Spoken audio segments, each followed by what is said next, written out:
We're going to be talking all about the Jets beating the Bears. We're also going to be discussing the Jets' upcoming game against the Vikings as well. So call in 515-602-9639. 515-602-9639 is the number. Call in. We are taking all callers. Give me 1 second, folks. Going to connect the audio and get to it. Let's go.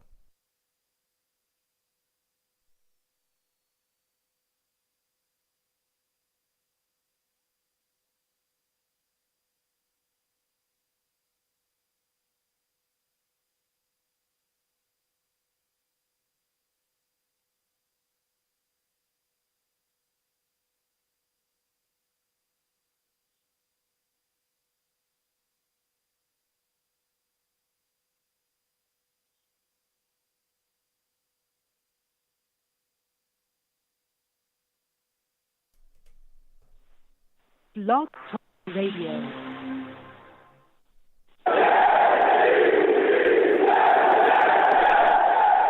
What's going on, folks? It's your boy Long Beach Joe, and I am back at it again.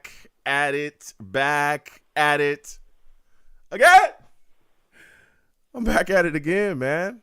Listen, salutes and respect to everybody. Had some technical difficulties on the last show. Oh my goodness, I'm not even gonna. You know who it was, man. Do I even need to say? All right, listen. But we got it together. We're back again. We are here to talk about the New York Jets beating the Bears. All right, 31-10. We're going to have a discussion about that. We're also going to be discussing the emergence of Mike White. Boy, oh boy, has he been playing well, right? Played well in the last game, looked good. We're hoping to see him put together another, solid game as well. We're going to be talking about the upcoming game against the Vikings. We're going to be discussing it all. Even Elijah Moore getting involved in the offense. Who'd have thunk it? Okay, who'd have thunk it, baby? We got things rolling. So, listen, let me go ahead and get into the show. I am the man of the people. I'm here for the people. Let me shamelessly promote my Facebook page. Everyone go on Facebook, search The Long Beach Joe Show. Like that page. My content's up there. Go ahead and give it a listen. Message me. I'll message you right back. I love going back and forth with you folks about this football team. Also, leave me some feedback. I love hearing about what you folks think I do here on The Long Beach Joe Show. Listen, your boy's on iTunes. All right. For those of you that do not know, your boy is on iTunes. Okay. Go on iTunes, search The Long Beach Joe Show, subscribe to the podcast on iTunes, and leave me a 5-star rating. Okay.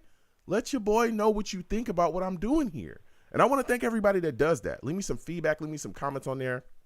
Let me know how you feel. I'm also on Twitter as well, at YoungJ000. Okay. At YoungJ000 is my personal page. You can follow the show at The Long Beach Joe. At The Long Beach Joe. All right, go ahead and follow you right back. We'll go back and forth. And for those of you that do not know, we also live stream the show as well, okay? We live stream the show for those of you that don't know. I also put up content as well. Go on over to YouTube, all right? Type in Long Beach Joe Jets, Long Beach Joe Jets on YouTube, okay? Subscribe, hit that notification bell so when I post content, y'all be in the know. You know, a lot of people don't know that we live stream this show, baby. All right. Listen, a lot of people that look at your boy, see your boy on live stream, they say, Joe, you're looking good, man. I'm not cocky. I'm not arrogant. You know, I say thanks. You know what I'm saying? So they say, hey, we watch the show. We listen to the show as well, but we like watching it. And also when you come into YouTube, you get that live show experience. You get to hit up the Savages. You get to meet the Savages as well. Venom G, salutes to you, everybody in the chat, all the Savages in there. So we're going to get rolling. We're going to get discussing this Jets-Bears, man. Wow. What a win for the Jets. 31-10, beat the Bears. And let me tell you something. There was a lot of questions about Mike White, right, starting this game. We just benched Zach Wilson. We moved on from him. A lot of people had questions about what Mike White was going to be able to do. Came in there and looked really good. 22 of 28, 315 yards, 3 touchdowns. He was just efficient. This guy got the ball out of his hands quick. He made, very good decisions with the football. Didn't take any kind of crazy risks. Nothing like that. Was just solid. And he made everything look so easy. That's the great thing about Mike White. He makes this offense function in the way that it's supposed to. I tell people all the time, I told people when we got Sulla in the building, all right? This is one of the most boring, successful offenses that the NFL has. I'm telling you, I watched the Niners. We're running the same Shanahan scheme. Boring success. They run the football efficiently. They ask their quarterback to do very little, right? Safe throws, hit guys in space, and you'll be good to go. Don't do something stupid with the football. Thumbs up, you'll be all right here. The Niners had success with Jimmy Garoppolo, and he wasn't even that good. And here we are. We have Mike White, a guy that's putting things together, and it looks good. The offense looks really good under him. Our first drive, we were able to get a score. We saw him really dish it to a lot of different wide receivers, from Wilson, Conklin, hit Bam Knight as well for 16 yards. We'll discuss Bam Knight's contribution in this game as well. He came up big here too. He hit Garrett Wilson for a touchdown, put us up 7-0 early. Then you saw Trevor Siemian come out and be able to kind of do his thing. Now, the New York Jets defense struggled a little bit early in this game, all right? I'm going to keep it real with you. It was a little sleepy. Not the, normal Jets come out, completely clamp you down defense early like we usually see. But Trevor Siemian was able to find Montgomery for 26 yards.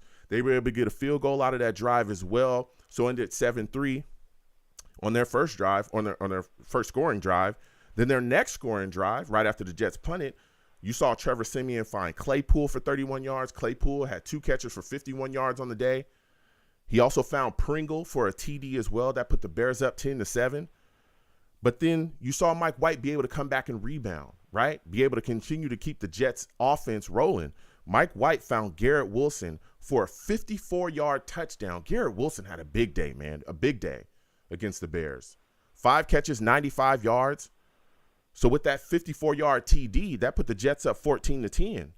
Then before the half, the Bears punted, and Mike White was able to, string together a drive. He finds Denzel Mims for 11 yards and sets up Zuerlein for a 57-yard field goal in the rain, and Zuerlein hit it. Zuerlein, that field goal looked good, and it looked like he could have hit it from longer than 57. That ball was still in the air and straight. That put the Jets up 17-10 going into the half. Now, when you look at the way that Mike White was wheeling and dealing within this offense, man, listen, at the half, he was 16 of 20, 235 yards. He had 2 touchdowns, and he had hit 10 different receivers. That's efficiency, ladies and gentlemen. Efficiency. This guy's just finding guys open. Whoever you are, it doesn't matter. Look, you're open, getting the ball out of my hands. I don't want no trouble. All right, he's not worried about the run. He's making quick decisions. He's deciphering the defense and making it happen. That's something that Zach Wilson struggled with. Mike White is not holding on to this ball very long at all.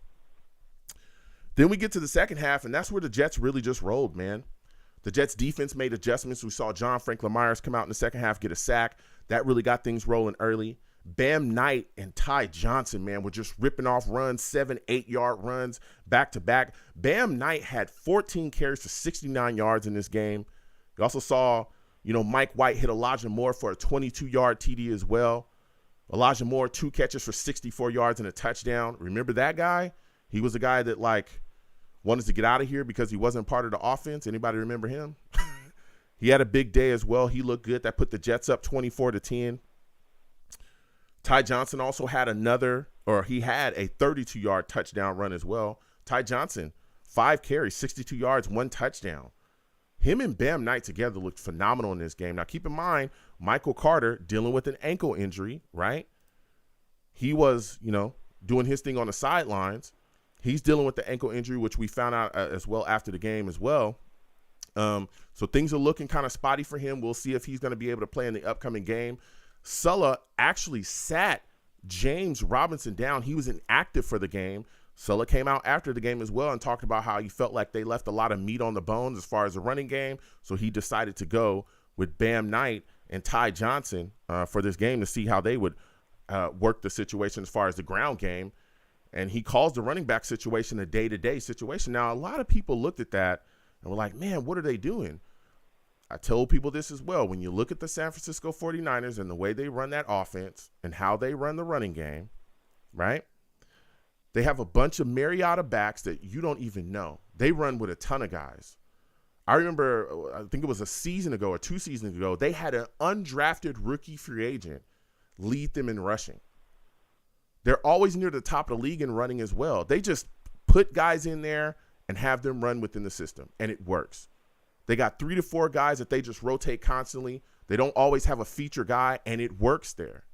And they make it happen. So this to me wasn't like a huge surprise, especially, again, Sullivan making that decision, the offensive staff making that decision. They're going to keep going with different guys because the running system, the scheme here will allow you to do that.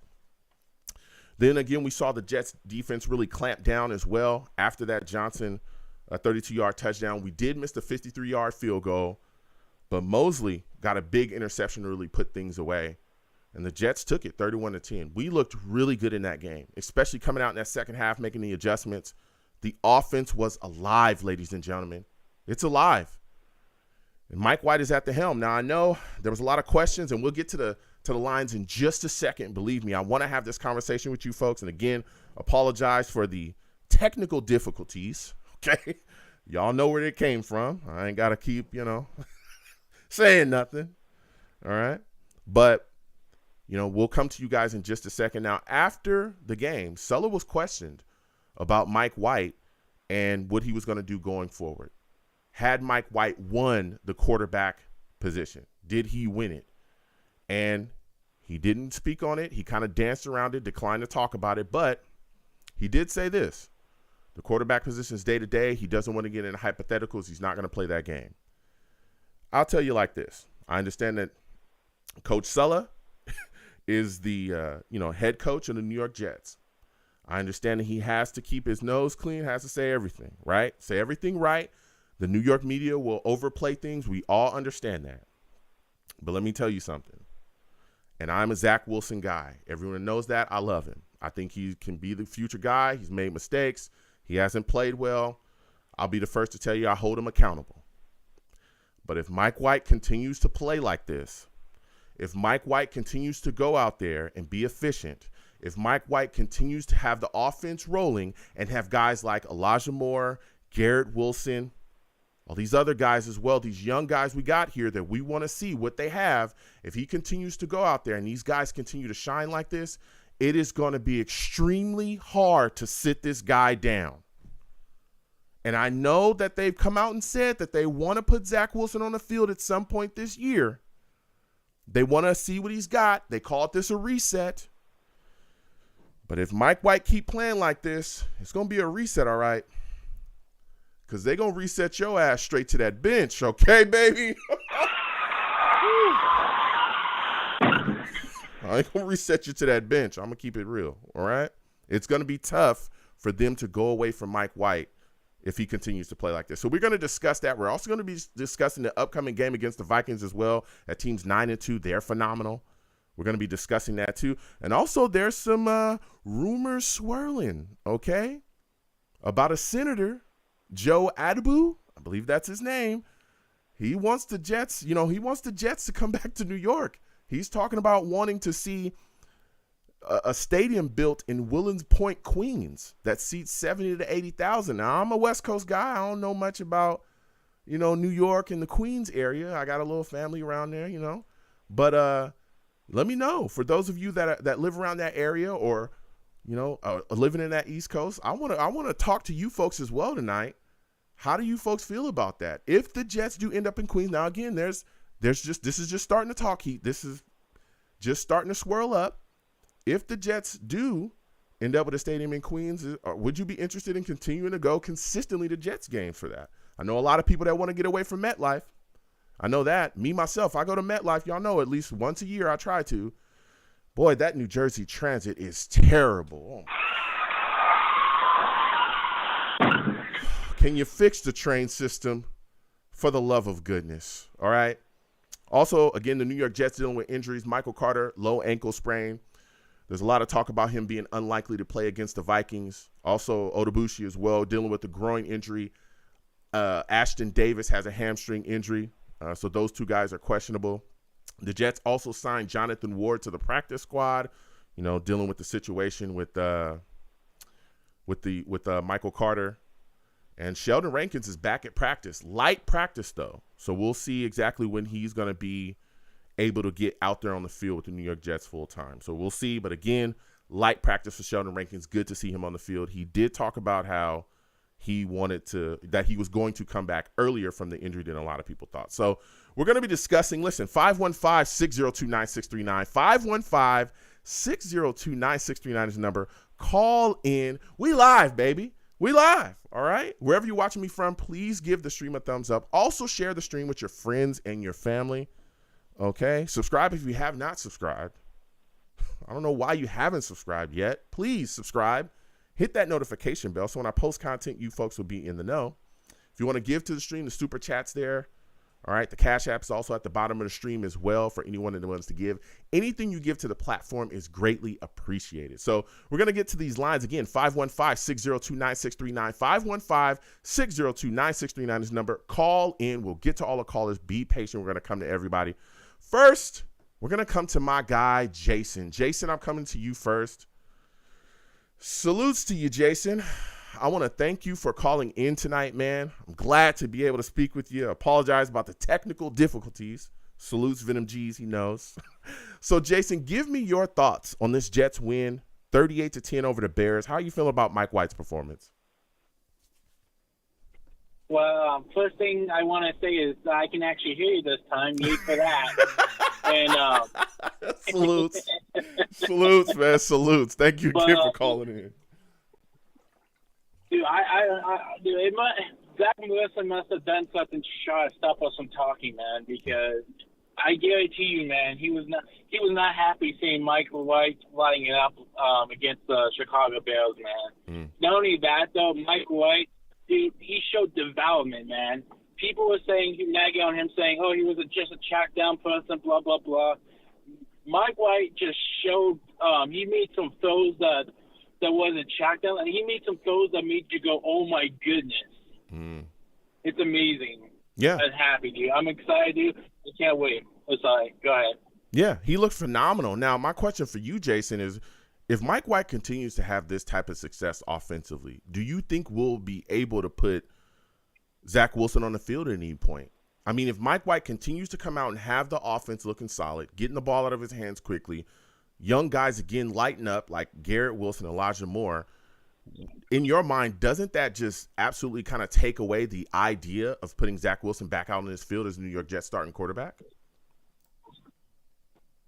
Well, yeah, and if he does this against the Vikings and Bills, there's no way you can go out there and say, oh yeah, Zach's coming back. But not only that, even if somehow if Mike White doesn't do well, if Zach isn't ready, that Sutton ain't gonna put him out there. He said it himself. He's gonna put the kid out there when he thinks the kid's ready, when he's able to handle it. So even if Mike White doesn't do good, we may, instead of seeing Zach, we may see Flacco. And it's only when, it could be this year, it could be next year, we don't know. It's only when Sarah feels like he's ready to be able to play in the offense. Yeah, that's what I hear you. I hear you, man. You're bringing some fire takes. Now, what are your thoughts about Bam Knight and Ty Johnson being the Jets' two leading rushers against the Bears? I mean, they had a big day for us on the ground. Yeah, man, dude. They came out, dude, and they were amazing, dude. Especially John Johnson, that touchdown one, man. Hopefully they can continue this, man. But this just shows how great the Joe Douglas and Sal is able to groom running backs and make them, even when we go down to a 4th, 5th string running backs, they could still play and could still be amazing, dude. Yeah. Kudos to our head coach and kudos to our GM that could bring talent even if it's a 4th, 5th string and still can ball out. Yeah. You talking facts. They were running like crazy. I was looking at, like, again, Bam Knight was a guy that we were all excited about, especially in the preseason. And we were like, man, this guy, and then again with the roster situation, and then he was kind of put off, and then we saw again where us going forward with Ty Johnson, who was a shocker that was still on the active roster. A lot of people didn't see him making the roster, but he was able to. And then you saw again Breece Hall, who got injured. Michael Carter, we thought we were going forward with them, but Bam came in. He looks like a fresh pair of legs, and to me, it was shocking to see Ty Johnson run the way that he was, because Ty has been a kind of guy that's been up and down here, with us for the running game. So I thought that it looked really good. Now, my final question for you, man, we got a Vikings game coming up. Man, give me your thoughts about that situation. Do you see Mike White being able to put together back-to-back solid games. What are your expectations for him in this upcoming game against the Vikings? Well, first things first, man. I'm excited to see. He gets to face a good team. So all those haters that want to say, "Oh, it's against the Bills," can't say anything if he does well this game. Mm-hmm. But it's gonna be a fun game, dude. I can't wait for the Sauce versus Jefferson at times. I don't think it's gonna happen that much because they're gonna try to put Reed against Jefferson so that they can have like a better matchup wise. But it's gonna be a great game, and I think my wife's going against like the worst passing defense. So I'm expecting him to not put up the same stats as he did, but probably like 250, 260 out there, Okay. We have their CBs, they'll hurt in the CBs area. I think our wide receiver can take advantage of that, and Mike White can get them the ball. So it's going to be a great game, dude, and I can't wait. Okay. Give me your final score prediction for the game coming up against the Vikings, Jets Vikings. Who do you think wins? Who do you think loses? How do you think this game ends up? So I think this game's going to be a shootout, and I think Jets win, let's see. Ooh. 34-31 Jets. Ooh, 34-31, okay. Listen, Jason, I want to thank you for calling in, man. I got to slide off. You have yourself a good night, all right? You too as well. Job. Salute. Victory Monday. Let's go. Let's go. Listen, we're going to keep getting to these lines. Again, 515-602-9639. 515-602-9639 is the number. Call in. We are taking all callers. Again, when you call in, please be patient. We'll get to everybody. Also, make sure when you call in, your phone's good. Please do not call me from a phone that you found in the back of a Kmart dumpster. All right? Call me from a good line so I can be able to hear you. I want my audience to hear you. I want to be able to hear you as well. And also, when you call in, new callers, please know I do not allow profanity on my show. Don't call in cursing like crazy, all right? I'll get you out of here fast. I'm talking fast. Faster than the New Jersey Transit can send you on a wrong train to MetLife. Come on, God. Jeez. Can somebody figure out how to put a train that will take you to Sea Caucus correctly? How many times am I going to get told to go to the wrong place by one of the attendants in the New Jersey Transit? How many times? Why? Why does that constantly happen to me? How come every time I want to go to the game, a simple train that could go from one place to another gets shut down? I got to go through 5 trains. All right? I got to go all the way to New York to come all the way back to the stadium because I'm getting told to go to the wrong places. I hope they do put the Jets in Queens. Hopefully it's easier. All right? We're going to keep getting to these lines. Again, 515-602-9639 is the number. Call in. We're taking all callers. Please give the stream a thumbs up as well. Next, I'm going to my guy, Ted. Ted, I'm coming directly to you. For those of you that do not know, Ted, this man is a savage. Savage! He's a damn savage. Ted, salutes.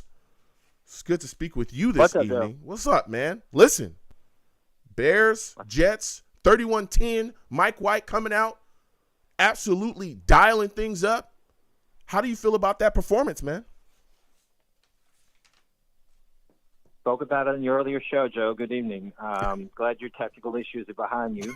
I thought my Sesame Street phone was on the blink. When I called. Didn't hear much on the receiving end. Yeah, man. It's them people. Go ahead. Okay, them people was tripping. Go ahead.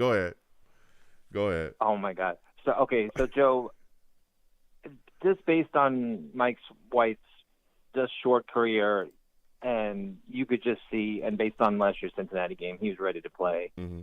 He's ready to play despite the weather. Okay, despite the poor conditions.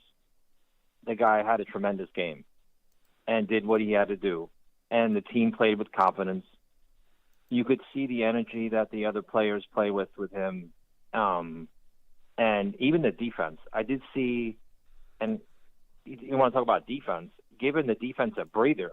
Because Zach Wilson, every time Zach Wilson would be 3 and out, which would be most of his drives, especially against the Patriots, the defense would be would be on the field. I don't know what the time of possessions were in some of these games, but you could just see the energy level of the team just rise up. Yeah. Just rise up for him and just, I mean, let's go with him as long as possible. Mm-hmm. That's what I say.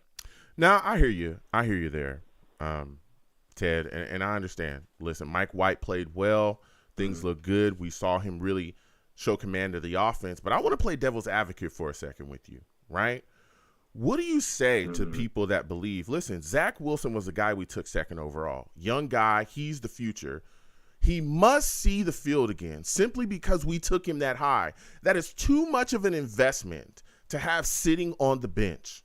We need to allow him, okay, yeah, he sat down for, a game. Yeah, he got a reset. But Mike White's not the future. Zach Wilson is the future, and he needs to be out there.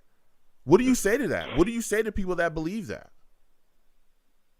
I can't believe in that, Joe, because I have a feeling, well, it's my speculation, that there's only so much you can coach a player, and then the player's going to have to take over and master his craft, especially a quarterback. So I'm going to blame a lot of his issues with his footwork and his maybe his in-game management on. I know he's got to play more, but I really believe the footwork is on Zach. Maybe he's not preparing enough. Maybe he's not performing. I don't know what he's doing behind the scenes, but I remember there was a player earlier in the year, and I was going to look this up before I called you yesterday, who said that Mike White throws a more catchable ball or something to that effect. I think that was Garrett Wilson. More catchable ball. That was Garrett. No, it was Garrett. Okay. I think he was talking about Joe Flacco. He said Joe Flacco throws a catchable ball. I think he was talking about Joe White. Flacco. You might be right. Okay, you might be right. But well, I'll say this. There comes a point, Joe. Go ahead. I'll let you finish up. Go ahead. Joe, let me say this real quick. If we had three wins, I would probably say yes. But we're contending for possibly the division title. Yeah. Okay, and we have a stacked defense. We have a lot of talent on offense too. Obviously, we just the quarterback away as far as I can see. If we were 3-win team, maybe you roll with Zach. Sort of like what you would do with Justin Fields. You want to get him to play, except Justin Fields probably runs a little too much for his own good right now because he's already hurt. The fact that we're in a wild card hunt, the fact that we're in a division, race, you have to go with Mike right now. Yeah. And I'm interested in seeing the Dolphins and the 49ers because I don't know if the Dolphins can even handle a physical team like the Niners. Yeah. I would love to. I'm very fascinated by that game. Yeah. Well, here's the thing. Here's the thing. I think that's. Here's the thing. I think that's interesting when you talk about, and I've had discussions with people that say that as well. Listen, Zach Wilson's the future, so on and so forth, and I understand that completely. Again, I'm a Zach guy. I'm not going to run away from that take. I always, keep it straight. Everybody knows that. I'm very realistic. But when you're playing the way that he was playing, and then you're saying the things that he was saying as well. When you have a guy that's able to step up the way that Mike White has stepped up and played as well, if he continues to play like this, you can't look at this situation and go, okay, yeah, we've invested, the second pick in Zach Wilson, but guess what? We've also invested a first-round pick in Garrett Wilson.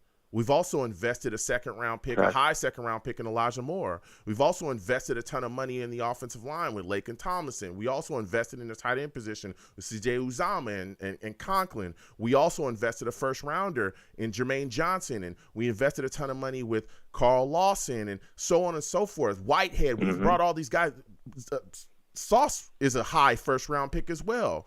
If you allow your quarterback to go out there and just be reckless with the football and throw things away, he's running backwards against teams, spinning around like a ballerina, throwing interceptions, forcing balls where they don't belong, and then he's doubling down in pressers like he did against when we played against the Patriots the first time, saying I don't want to play boring football, and in that game he ran out and threw 3 interceptions, then you're completely wasting the rest of your investment as well.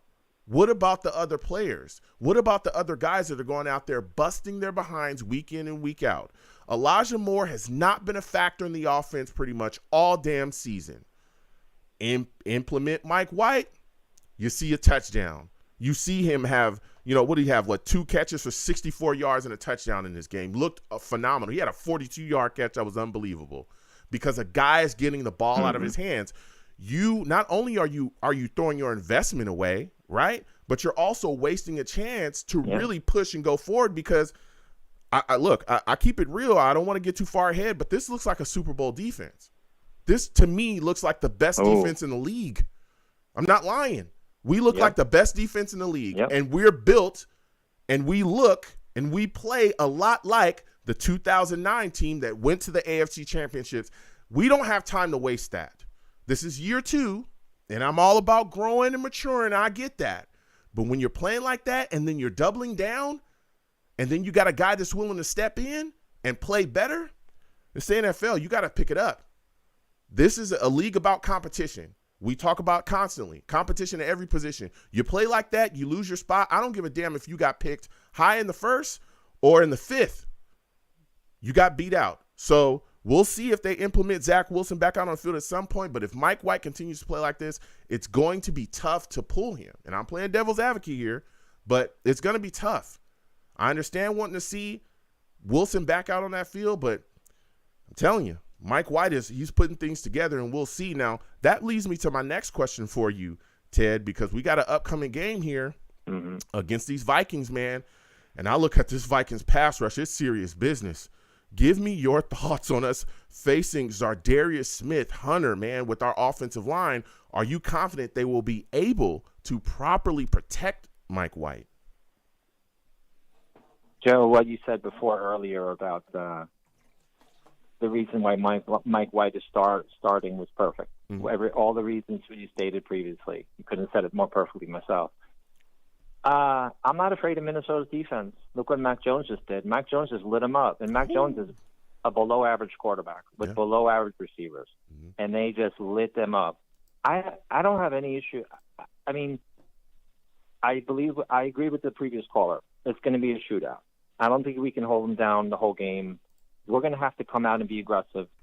I'll take one step back. Mike White has to do Mike White things. If he does what he did against the Bears, I think we'll be fine with our defense. We can hold Minnesota down a little bit, just a little. But that defense doesn't scare me at all. Oh, wow. Okay. That defense doesn't scare me at all. The way Mike White can get out, maybe the crowd noise a little, but Mike White can get out, do a little running game, do short passes like he did, get the ball out of his hands quick. I have no fear of that defense. Okay. Now, give me your final score, man. Give me your final score prediction. Who do you think wins? Who do you think loses? How do you think it ends up? I have no doubt that the Jets can definitely win this game. Ooh. I think it's going to be, like the previous caller said, probably like maybe 31-23, a little bit ugly score. Jets, 100%. Okay. He says Jets. Listen, Ted, I want to thank you for calling in, man. It's phenomenal speaking with you. I got to slide off. The line's just hot. You have yourself a good night, my friend.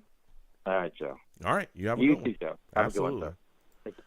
We're going to keep getting to these lines. Again, 515-6029-639. 515-6029-639 is the number. Call in. Please be patient. Believe me, we will get to everyone tonight. It's a hot night. Next, I'm going to my guy, Val. I think this is Val. Val, is this you? Is this you on the line, Val? Joe! Listen, hold on. For those of you that do not know, Val, that boy is savage, man. That boy is savage. I don't know. Savage! Damn. You see how they try, Val, you see how they try to hold me down, but I just keep fighting on back. Hey, you see how they try to hold me down, Val? Listen, man, the blog talk couldn't hold the heat, man. It was just too hot. It was too hot. Bruh. They scored too much. They knew the phones was going to be a little too hot. You already know what time it is. Listen, Val, here we go, man. Here we go. Listen, let's get to it, Val. All right, let's get to it. Mike White, phenomenal game against the Bears, 31-10. When you watch him, man, what do you see him do that you think kind of creates this success? What does he do differently that Zach Wilson can't do? Why is the offense so functional under him?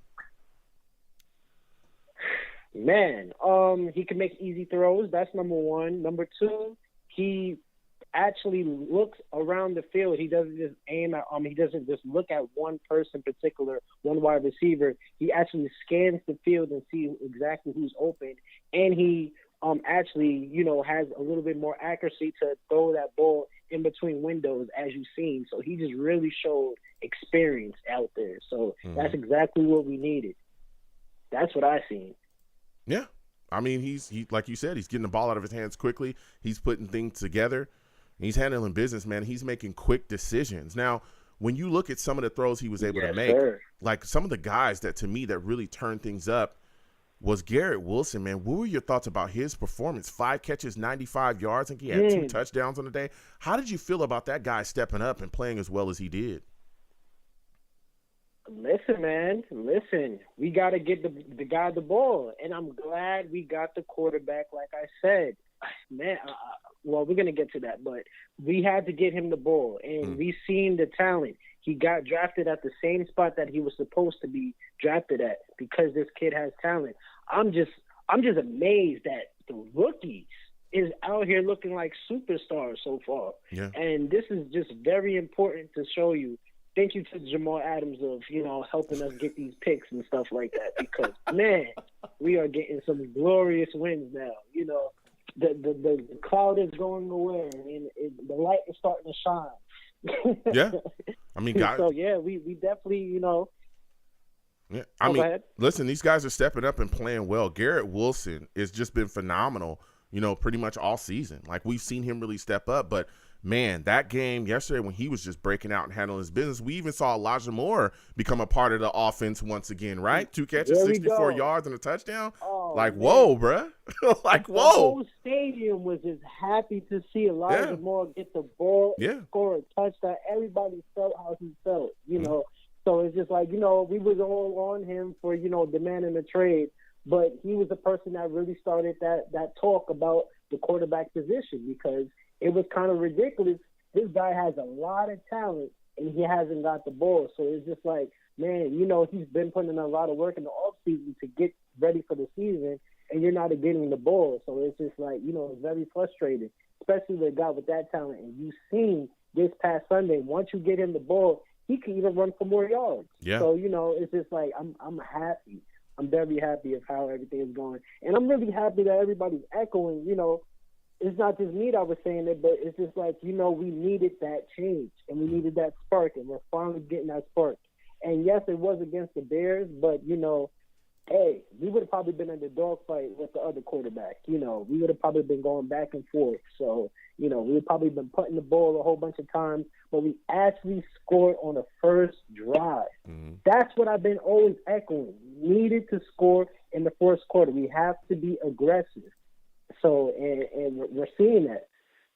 So I'm happy, man. Yeah. So now moving on to this upcoming game against the Vikings, Val, my question for you, Justin Jefferson, Adam Thielen going to be matched up with Sauce and Reed. Are you excited about watching that battle, man? What are your thoughts on it?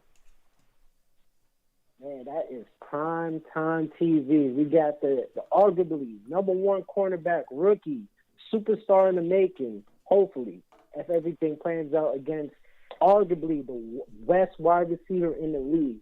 So this is going to be a very, very interesting game, and I can't even lie. I've been waiting for this game all week, and then, the week is almost done, but, I definitely can't wait. But, man, it's going to be a very good game, and I think it's going to be a high-scoring game, but it's going to test to see how the defense tackles, because we have to tackle. We've been missing a few tackles in these few games that we've been seeing. We're kind of getting a little shaky with the tackles, but we gotta close it in and stuff like that because we got Cooks as well too. They got a good running back. They got Dalvin Cooks, and they got a person that could pass the ball. And Kirk Cousins. We don't know what type of Kirk Cousins we're gonna get. Yeah, we don't know if he's gonna be red hot or he's gonna be the below average quarterback. So So let's see. Yeah, and we're going to continue to talk about this, throughout the show as well. But T.J. Hawkinson as well. Listen, a lot of people sleeping. T.J. Hawkinson's a really good tight end, and he'll route you up. And he just got there, and he's really picked up things quickly. Let me tell you something. That guy's a weapon. He can stay healthy. Boy, he'll put it to you. But listen, Val, give me your final score prediction, man. Who do you think wins? Who do you think loses? How do you think this game ends up? Whew. All right, so I'm probably going. I'm gonna go probably 30, 32. 30, I'm gonna go 31-24. 31-24. I feel like 31-24 Jets game, and I feel like of course, yes. Oh, yes. okay. Let's go. Okay. I mean, he said, yeah, of course. Indeed. Like, what else? Where is I going? Listen, Val, I want to thank you for calling in, man. Next time I have a show, I want to hear from you. I got to slide off. We got callers. Thank you again for calling in, man. Oh, for sure. One thing. Yeah. Everybody, do not curse on the line, because Joe will get you out of here as fast as Zach Wilson got benched. Oh. All right, I'm out of here. Get out of here, Val. Y'all see how Val hit you and then slide off? Listen, we're going to keep getting to these lines again. 515-602-9639. 515-602-9639 is number. Call in. We're taking all callers. Again, when you call in, please be patient. We'll get to everybody. Lines are hot. Salutes to everybody. And again, thank everybody for calling in. We're going to keep on going. Next, I'm going to my guy, Rusty. Rusty, we're coming directly to you. Salutes to you, Rusty. For those of you that do not know Rusty, he's a savage. Savage! Boy's a savage, man. Salutes to you, Rusty. Listen, Jets beat the Bears 31-10. What do you say to people that think, listen, Mike White, his performance was nice, but Zach Wilson's the number 2 pick. We need to see him out on the field as soon as possible. What are your thoughts about that, man? Salutes, Joe. Salutes, fellow savages. Salutes. And it was a thank you, bud. And it was a win that we should have had. And it was a little jumpy at first, but then we convinced it, so that was good. And it was good that C.J. Mosley held it down in that end zone. But when it comes to Zach, the old Zachy poo, I mean, I was for it, and then of course didn't know the locker room, what was going on in the back room, the backgrounds and stuff, and then he says that about our butcher block defense. So. Yeah, he's on that list, man, He made that list. And so I just see him as a potential, Jamalish type of trade if somebody bites. Wow. Wow, Rusty. You ready to move on from him already? I'm for it, man. Wow. If it consists of – because, it's – I've seen it a lot. I can't say that I've seen it all because, not that old. As some of us fellow Jet fans, and that's in a good way. Yeah. But I mean, I'm team first. I've seen like those greedy quarterbacks with the Neil O'Donnell types and the other guys, and then getting injured with Ken O'Brien when it was promising. And then especially getting injured with Pennington. No. So. I mean, we had our future quarterback franchise with that guy, but then the injury thing. Yeah, but what for I am you, team first, and whatever happens. Yeah, and I get that. But for you, what do you think it would take for the coaching staff to put Zach Wilson out there? Like, does it take 2 bad games from Mike White? Does it take 3? I mean, if you were the Jets coaching staff, let's say if you were Sulla, how many bad games would it take for you to say, okay, we're going back to Zach? Now we sit Mike White. Is it 1? Is it 2? Is it 3? What is it? 3. 3 bad games. I don't know if I go back to. Yeah, I don't know if I go back to Wacky Poo, honestly. Yeah. Wow. I mean, I'd honestly because I compare it like this. I want to see what Shredler should be at second string, and that's nothing bad to Flacco, but he's a statue. I understand the whole thing with Trevler, hasn't really played and played against thirds. I understand that. But if you can just give him nibbles, and treat him like a second stringer, why not? Look at what Mike White did. Yeah. And I'm not saying that everybody can do that, but I'm happy with Mike White, and if it works, it works. Yeah. You know, don't let it go, and don't do like what Buffalo did and pull Flutie and then put that guy back in. That's how I see this. If Mike White's like our Doug Flutie to when the Buffalo Bills had him, and should have kept him in and then took him out during the playoff game, and then that against Tennessee, and then that crazy ending happened, the miracle or whatever. Yeah. I that's how I see it. So keep him. That's how I feel. All right, keep Mike White. I hear you. MFW, and I ain't cursing, but I did it subliminally. I'm just go MFW. Okay, listen, I hear you. I'm just asking the questions here. I want to know. I look at the situation, and I'm thinking if Mike White again can put together a string of games, his leash might get longer and longer. I mean, last time he played bad against Buffalo pretty much. I think he got injured against the Colts. Then he played bad against Buffalo and ended up, being gone because, but at that time, Zach Wilson was dealing with an injury and came back. But we'll see. We'll see what's going to happen in the future. Now, we got the Vikings coming up, Rusty.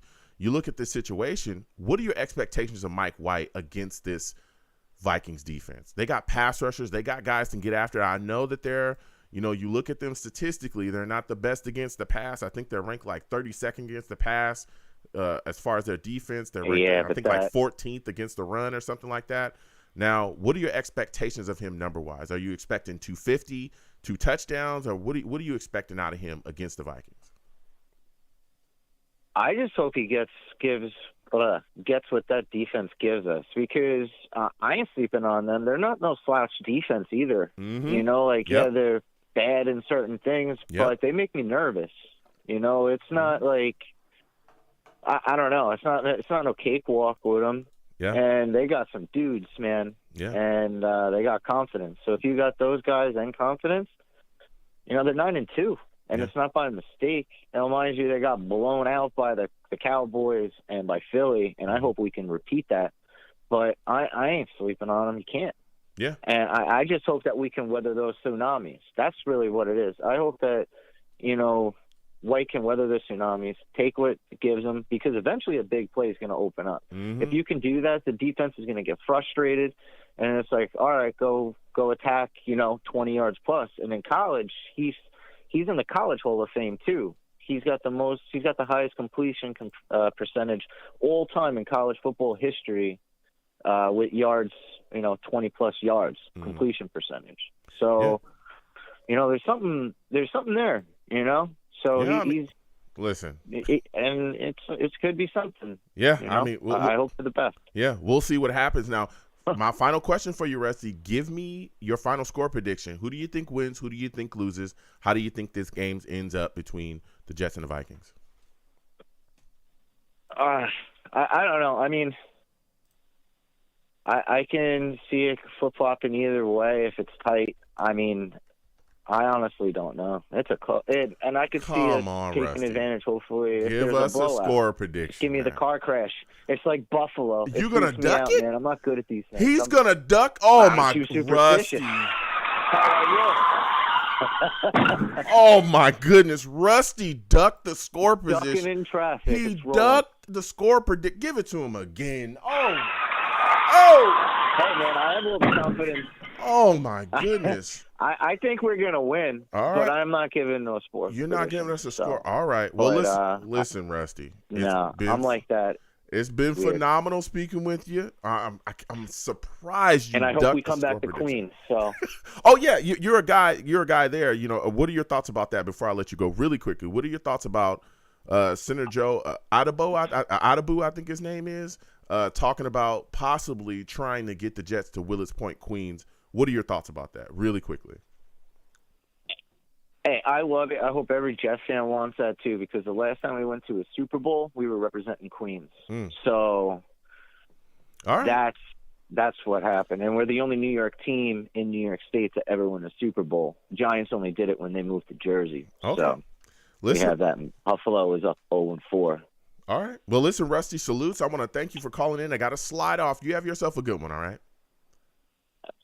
Absolutely. Salutes, Joe. Salutes, fellow Savages. Let's go, Jets. Let's go. Listen, I can't believe Rusty slid off. He slid off and ducked the score prediction. Whoa, man.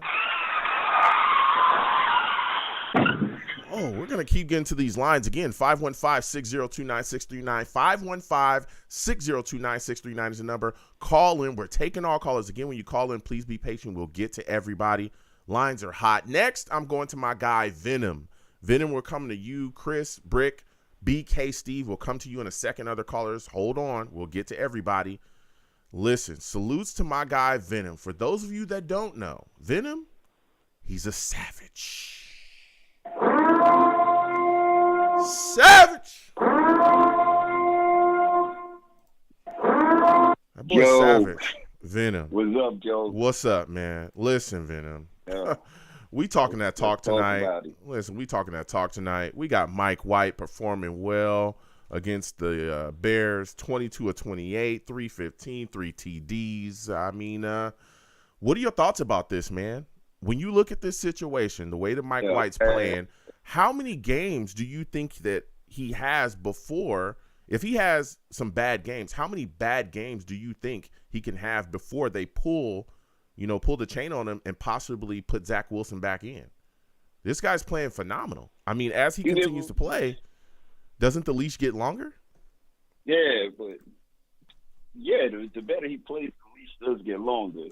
But Joe, I feel so ecstatic for that kid. I'm so proud of that kid, man. This, Joe, I'm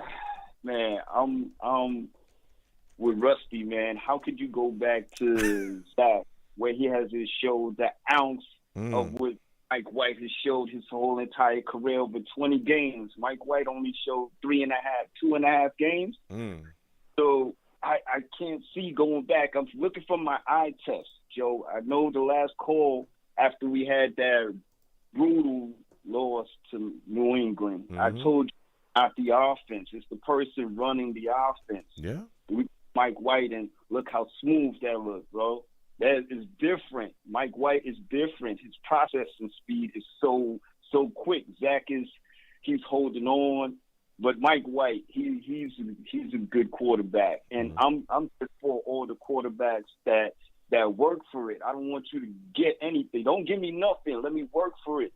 Just like Tyler Heineke in Washington, dude be balling. They put every quarterback in front of him, and he still come out and he got that dog in him. Like, yo, you putting this bum in front of me? All right, and this is what the Jets feared. Jets never wanted to put in Mike White because they didn't want to have this controversy. They know Mike White is better than Zach.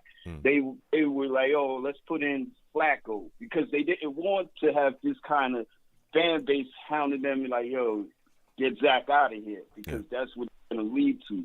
When you draft somebody number 2, you can't have their backup smoking them. You want to hear? I have a conspiracy theory. I have a conspiracy theory. I don't mean to cut you off. I have a conspiracy theory. Remember when they sat Flacco down a couple weeks ago? I think it was around that bad New England game. They sat Flacco down and brought Mike White up and made him the number 2 quarterback. I can't remember exactly when it was, but a couple weeks ago. And everybody was like, why are they doing that? Why is that happening? Why all of a sudden is Joe Flacco, not the number 2 guy and Mike White was? I think the Jets coaching staff saw what Zach was doing out there. I think that was around the Denver game. And they were like, listen, we've got to get him prepared, because if Zach continues to play like this, with our defense looking like the way that they're looking and everybody else performing, they watch the tape. I mean, come on. Joe Douglas, one of the best scouting guys. They see that guys are open, right? And Zach ain't hitting them.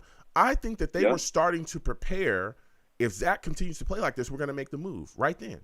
That's why I thought it was about move was about putting Mike White in position to get him up to speed, so that if Zach continued to play and fell off like we saw, and then again we saw the comments in the locker room as well, or to the media, that it was just going to be a transition. What are your thoughts about that conspiracy theory? Am I crazy?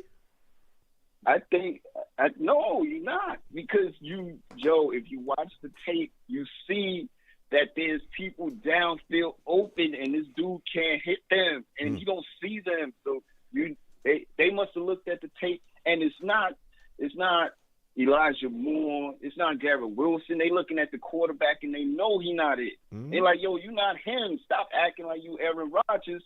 And that's who he modeled himself after. That's why you get all these little Nah, I didn't. I ain't let my team down. They let me down. I want them to run routes. That's the Aaron Rodgers cockiness that he got.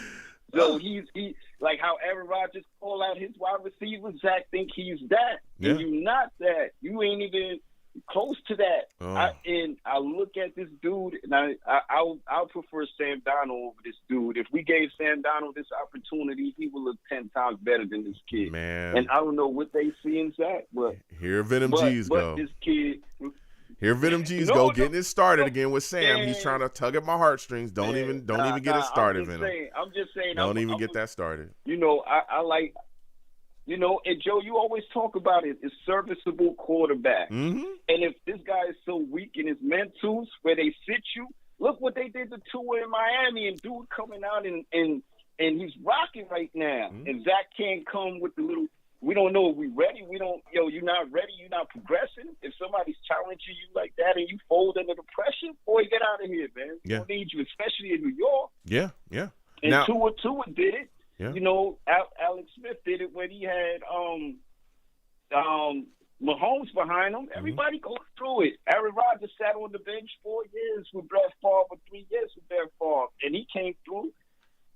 So I think Zach maybe needs to sit down and watch how Mike White get it done. Yeah, I mean, I don't know how long. If Mike White keeps getting it done, he gonna be sitting down a long time. All right, he gonna have his own seat on the end of that bench. Personally made for him. Yeah, he gonna have his own cushion. Okay, they gonna have to make a Zach Wilson jersey's gonna have cushions in the back of him because he ain't gonna do nothing but sit on that bench. All right, he gonna have a seat with a number 2 on right it. Now. All right, you got to figure that out, baby. Yeah, and that's they got to, man. But So, Mike White is amazing, man. Yeah, the guys rally around him. I feel like all these guys, I feel like Garrett Wilson and Elijah, I'm so happy to see them rocking and doing what they supposed to do. And you see Elijah, he don't want 200 yards. He got 69 yards, and he's acting like he won the Super Bowl, man. Yeah. They just want the ball and be involved in it. That's a fact. Now, we got this upcoming game against the Vikings, Venom. Listen. These guys are serious business, man. And I'm looking at this situation right now. Michael Carter dealing with the ankle sprain. They're saying he might not play. It's looking like unlikely. Bam Knight, Ty Johnson were phenomenal. Do you think the New York Jets will be able to effectively run against these Vikings defensive line, man? Do you think we'll be able to run effectively against this Vikings defense? Man, we ran against Buffalo. We ran last week. We ran around with a lot of tough defenses, man. So I think we could run the ball. We're gonna have to do like we did last week, set up the pass to start the run game. We got to work that way because we have so many dynamic players. When they're their 4 linemen can get to us, man. Yeah. Don't forget T.J. Hawkinson is out there too. So it's not just J.J. that's out there. They also have, what's the other guy? The white guy wide receiver. That's Adam Thielen. They got Adam Thielen and Justin Jefferson. Adam Thielen out there. T.J. Hawkinson. They got Dalvin Cook. They got weapons, bro. They're not playing. This is probably one of our biggest. This is our biggest match right here. And if we get it done, we're gonna look. We're gonna be in that top 10 area, top 5 area if we get it done, man. So give me your final score prediction. We're going to be able to run that ball. Okay, give me your final score prediction. That's tough, man. Don't, Venom, it's you bet not. It's going to be a low-scoring game because our defense is... You bet not duck it. It's going to be... No, I'm not ducking I was about to say, boy, not you. Most of our teams are elite. Nah, we're going to go 24-21. Win by kickoff, New York Jets. We take it home. All right. Let's hold on. Yeah. That's for Rusty. This is for you. I had to hit Rusty again. How dare he duck the score prediction? Not Rusty. Hopefully he come back next week. I want to hear from Rusty. You better not duck that score prediction. Yeah, salutes to you, Venom. My man Legatron going to hit the leg. All right. Game-winning shot, man. All right, salutes. I want to All thank right, you for Joe, calling in, Venom. I great got to talking to slide you, off. man. Have a good week. You have a good one, too. Hopefully we see you Sunday, bro. Yeah, well, as of right now, you will. All right, so we'll be definitely trying to do a live game prediction or live game of you and then. So again, salutes to Venom. I want to thank him for calling in. We'll keep getting to these lines again. 515-602-9639. 515-602-9639 is the number. Call in. We're taking live callers. We're talking to everybody. Please be patient. We will get to everybody on the lines next. I'm coming to my guy, Chris, Brick, BK, Jake, Steve. I'll come to you guys in a second. Salutes to you, Chris. I want to thank you for calling in tonight. Listen, man, we're talking Jets, Bears. We got a big win over them. Mike White playing extremely well. What are your thoughts about Mike White, man, and his performance against the Bears? How'd you feel about him going out there handling business? I thought Mike White did a great job. He recognized the open receivers, and he executed the offense very good. So yeah. I applaud Mike White for doing what he's supposed to doing, being a professional NFL quarterback like he is. So I think he did a great job. Mm-hmm. Yeah, I thought he did a great job as well. He got the ball out of his hands quickly, concise, really sharp, and I think he made a lot of great throws. And one of the things that I was really surprised by was the emergence of Elijah Moore within the offense. Shocked. I mean, we haven't seen this guy in a long time actually do something on the field, have some type of real production within the offense. What were your thoughts about Elijah Moore and his play? 2 catches, 64 yards, had 1 catch for 42 yards. That was crazy. He also had a touchdown, too. What are your thoughts about him popping up and having a really solid game against the Bears? I thought Elijah Moore was a great receiver, but I thought he belonged in the slot. So I thought when they put him back in the slot, he had a lot more opportunities to get the ball. And Mike White hit him in stride, and he can take off. We have the best offensive playmakers that we've ever had. So as long as we get protection, it should take care of itself. We got some guys that can definitely stretch the field, and we just got to get it to them. Yeah, that's a fact. That's a fact. Now, we also had Bam Knight and Ty Johnson have really solid games, or Jets 2 leading, 1 and 2 leading rushers. What were your thoughts about them, man? I mean, Bam Knight, a guy that really hadn't done, too much as far as this season, really came on, had a big performance, and Ty Johnson was really surprising for me. How are you feeling about them, continuing on? Do you think that these are the 2 guys that could lead the Jets backfield in these next coming games? This is a great situation for the Jets to have these running backs wanting to play. I've been a Bam Knight follower since he was in North Carolina. He was a great running back in North Carolina. But I think that you're going to see James Robinson.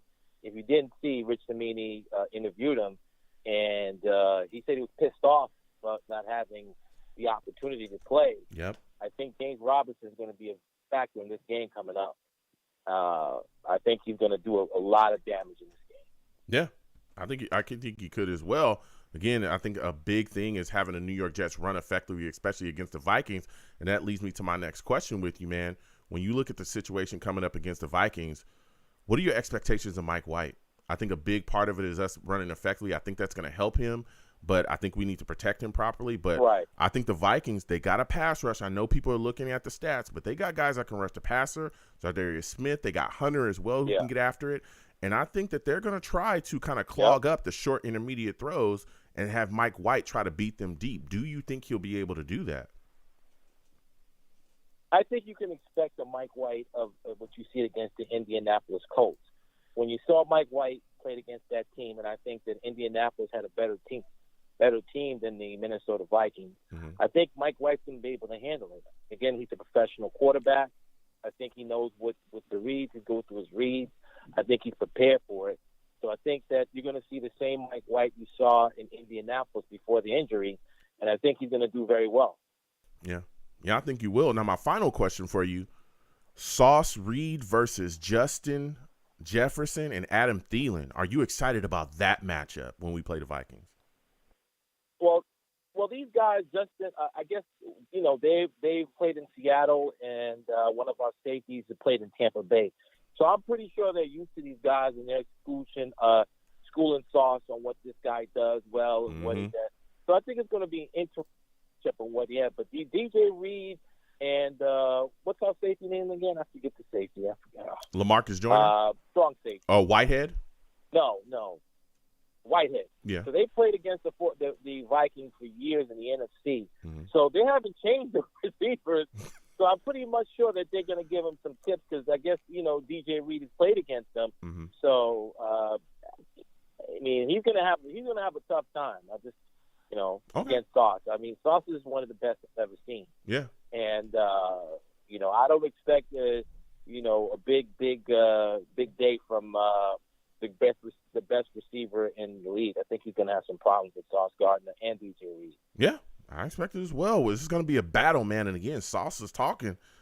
Guys that are at the top of the league, he's excited for him. He wants that challenge. Now, give me your final score prediction there, Chris, man. Don't duck it. Don't duck it now. Come on now. I'm not I'm not ducking, but before I give the duck, let me defend Zach Wilson for a minute, okay? Go real quick. Zach Go ahead. Wilson is a big, real quick. Mm-hmm. I think Zach is a good quarterback. He has a lot of talent, but I think that Zach needs to sit down for a minute, learn how it is to be a professional quarterback. I don't think he had a preseason. I think we just threw him in. He was injured. I think Zach will come back next year as a much better quarterback. As far as talent goes, I think he's a better talent than Mike White. Mm-hmm. He just needs the experience. And like I said, we've seen this before, with backup quarterbacks come in, Ryan Fitzpatrick, Cooper Rush, and we herald these guys as great quarterbacks. But we got to remember that talent is always going to revive it, and he did win it. And the only two games he really blew was the games against the best coach in the history of the NFL. So whoa, Chris. He was very bad against Denver, and we won that game in spite of him. Let's not look, I'm a Zach guy, but let's not lie, okay? Zach was terrible against Denver. Whoa. He was terrible against Denver. But here's the thing, though. Chris. The issue is that it's not just about him being bad. It's what he's doing out there. There's other guys, again, Elijah Moore being completely invisible in this offense. Garrett Wilson being open, not getting the football. We're seeing the frustrations. He's going out there and losing games against teams, and other guys are paying the toll. I understand he needs experience, and I get that. But guess what? He had a full year. Yes, the preseason was the issue. He went out there and ran, jacked up his knee. We get it. But he came back, right? He goes out there, but he's making the same mistakes. We're seeing the same mistakes that we saw year one. Holding on to the ball, not officially reading defenses, not getting the ball out of your hands quickly, being just absolutely being a gunslinger, throwing interceptions when you don't need to, running outside the pocket when there's no rush on you, running into rush, making bonehead decisions, and then you double down on them in your pressers. That's not going to fly. There's no protecting of that. You cannot protect that. I'll give you the last word quickly. That was a crazy. That was a crazy comment. Yeah. So I think that Mike White should be started for the rest of the season. Oh, but wow. Going back to the score prediction. Give me the score prediction. I think I give you score prediction real quick. 31-14 Jets. James Robinson has a big game over 100 yards. Oh, wow. Okay. All right. He took the Jets. No ducking the score. We're going to keep getting to these lines. Again, 515-602-9639. 515-602-9639 is number. Call in. We're taking all callers. Next, I'm going to my guy, BK. Steve, Brick City, Jake, 646. I'll come to you guys in a second. BK salutes to you. For those of you that do not know, that boy BK, he's a savage. Savage!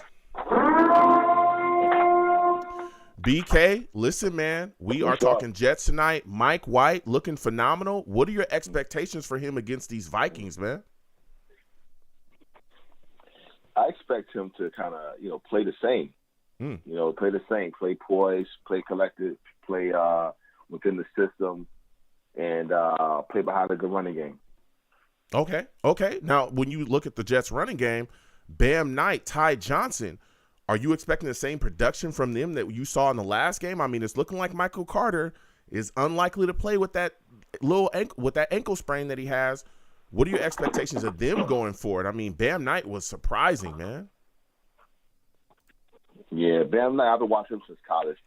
Bam Knight is the guy they got to feed the ball to. Both him and Todd Johnson. Jay Robinson definitely no. I mean, he can get some carries, but no. Because their defense is pretty quick, right? So you need running backs to be distinctive and get inside the hole and make plays. So he has a capability to do that. Bam Knight and then Todd Johnson and possibly James Robinson. Okay. But for sure, we don't start no James Robinson. No, not at all. Okay, so you're looking for them to go forward with that. They're going to do it because, I mean, it makes the most sense. Yeah. I mean, James Robinson is not a quick back like that. He's not. Yeah. So to try to play them in because they're a quick defense. They're strong, rushing the passer, but they're quick on the outside. They are. Yeah. So they're not gonna play James Robinson that much. They're not gonna do that. He'll play 6 carries, but don't expect no 18. I would be surprised if he had 18 carries. I would be very surprised. Okay. Now, that you were going to give me your score prediction for the game. Go ahead. Score prediction for the game? Well, yeah. So for the game, I'm thinking, they'll win the game, but I think they'll win it more in the second quarter. So I would say you put around like 24 to like 18, something around there. 24-18 I believe the Jets will make a lot of plays. Yes, sir. Okay. Yeah, man. Let's go. Now, BK, I wanted to get to this really quick. This is my final question for you. Before I let you go, BK, you're from BK. What are your thoughts about, I think his name is Adabu, talking about taking the Jets to Queens, trying to build a stadium for them out there. What are your thoughts on that? I mean, I would love to see it. The thing about the city, man, it's so damn crowded as it is on the sidebar. But I would love to see them in New York. I really would love. I mean, in the boroughs. I would love to see them in Queens. I'm in Brooklyn.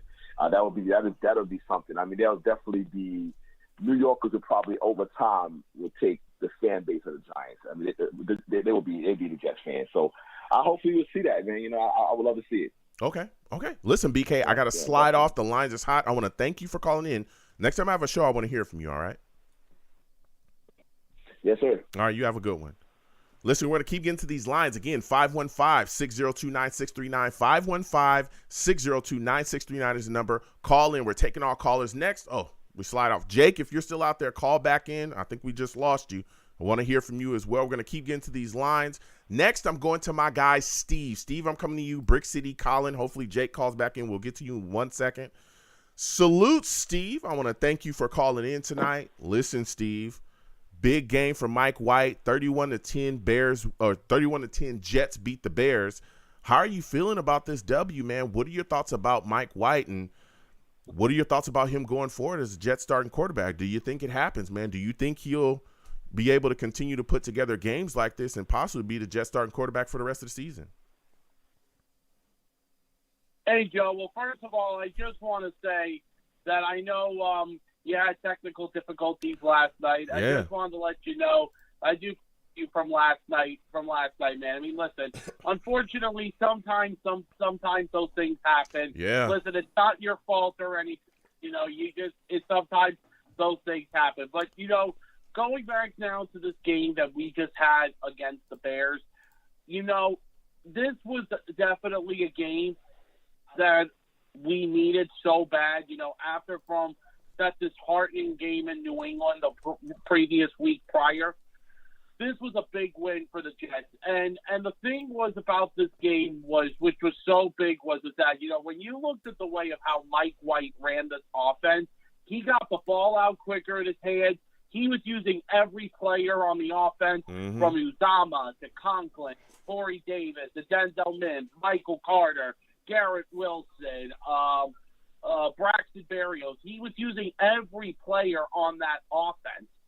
Like, that's what Wilson needs to do for the future. Listen, I still believe that Zach Wilson is going to be the future of this team, no matter what happens going forward. But right now, Joe, in the situation that the Jets are in right now, we're in this situation right now where we got to win games in order to get into the playoffs. Because if we get a chance, if we ever get that chance, Joe, and if we want to get into the playoffs, we need to win now. Yeah. And the thing is, if Mike White is the best chance for us to win now, then this is what we got to do going forward. Yeah, I mean, he's putting these things together. It's going to be tough. I said it constantly. It's going to be tough to pull him. I know people want to talk about, the Jets investing the second pick in the first round on Zach Wilson, and I get that. I mean, that's a heavy investment. But we have massive investments elsewhere as well, and we cannot allow him to go out there and just continue to play the way he's been playing. You can't allow that. Not when you have a team that is ahead of schedule, in my mind. I don't think that I don't think the staff themselves thought that this team was going to look like this. I don't think anyone could have predicted that. No one could have said when we took Sauce Gardner, I mean, realistically, taking a rookie corner in the first round as high as we took him, no one would come out and say he's going to be a top 3 corner off the bat. Some people in this league, analysts, guys that watch film, say that Sauce is the best corner in the league. I'm not saying that because I'm a homer and I'm a Jets fan. You know how I feel. All right. That boy wild. He handling business. Yeah, I think he's the best. But there's other guys, official guys, guys that constantly are watching this game, think he's the best in the league. Nobody would have said that right off the bat. He's going to be the best corner. And he's going to cover the best receivers, and he's going to win on a weekly basis. There was a lot of questions going into this season. So to watch this team be able to meld and come together and play the way they're playing, even though we have injuries along the offensive line, we've been able to, sustain those and plug and patch with guys, Herbig being out there, all that other stuff is going on. That's boosting our offensive line play to where they're playing just well enough to give you time and let you Garrett Wilson explode in the way that he's been playing. I mean, even without Corey Davis, I don't think anyone thought the Jets were going to be this good this fast. And so to watch us meld like that, and then the thing that's killing us is the guy that we built around. He's killed us. He killed us against Denver. We won in spite of him. He killed us against New England. He killed us against New England again, right? Like there's some issues here. And even even in that Bills game, he played just well enough, right? So it's like, that's why I think the move was necessary. The Bills game he played really good at. The Bills game he played good enough. He played good enough in that game. He wasn't stellar, and I said that when we won that game. He wasn't stellar. He played just well enough. He had 100 and I think like 54 yards, had a touchdown. I think it was like 18 to 25. He played just well enough. I mean, everything got going. Our defense stuffed them. They got turnovers. We played well. The last drive to get that field goal to take the game away for us, our running game, James Robinson and Michael Carter were phenomenal. Zach Wilson did just good enough in that game, and that was phenomenal. Yeah. Play within the system. But when you play like that against New England, and you play like that against Denver, and you play like that against New England again, and then you say things like you say in the presser, I'm sorry, it's going to be tough for you. Go ahead, Steve. I'll let you get the last word on that. Okay. Listen, Joe, you definitely made some good points. And, listen, while Zach getting benched, though, and I know Zach did say that he does want to learn from his mistakes, and I'm glad that he did finally admit it, from a couple of days after the week against New England before we were getting for the upcoming game against the Bears. I am glad, though, that Saleh gave him, a lesson about, because, listen, Robert Saleh was not messing around. And honestly, you have to give Robert Saleh and this Jets coaching staff credit all year so far of what they have done in order to make the team win. Because let me tell you something. This is a coaching staff that we finally have and a front office that we finally have, Joe, that cares about winning.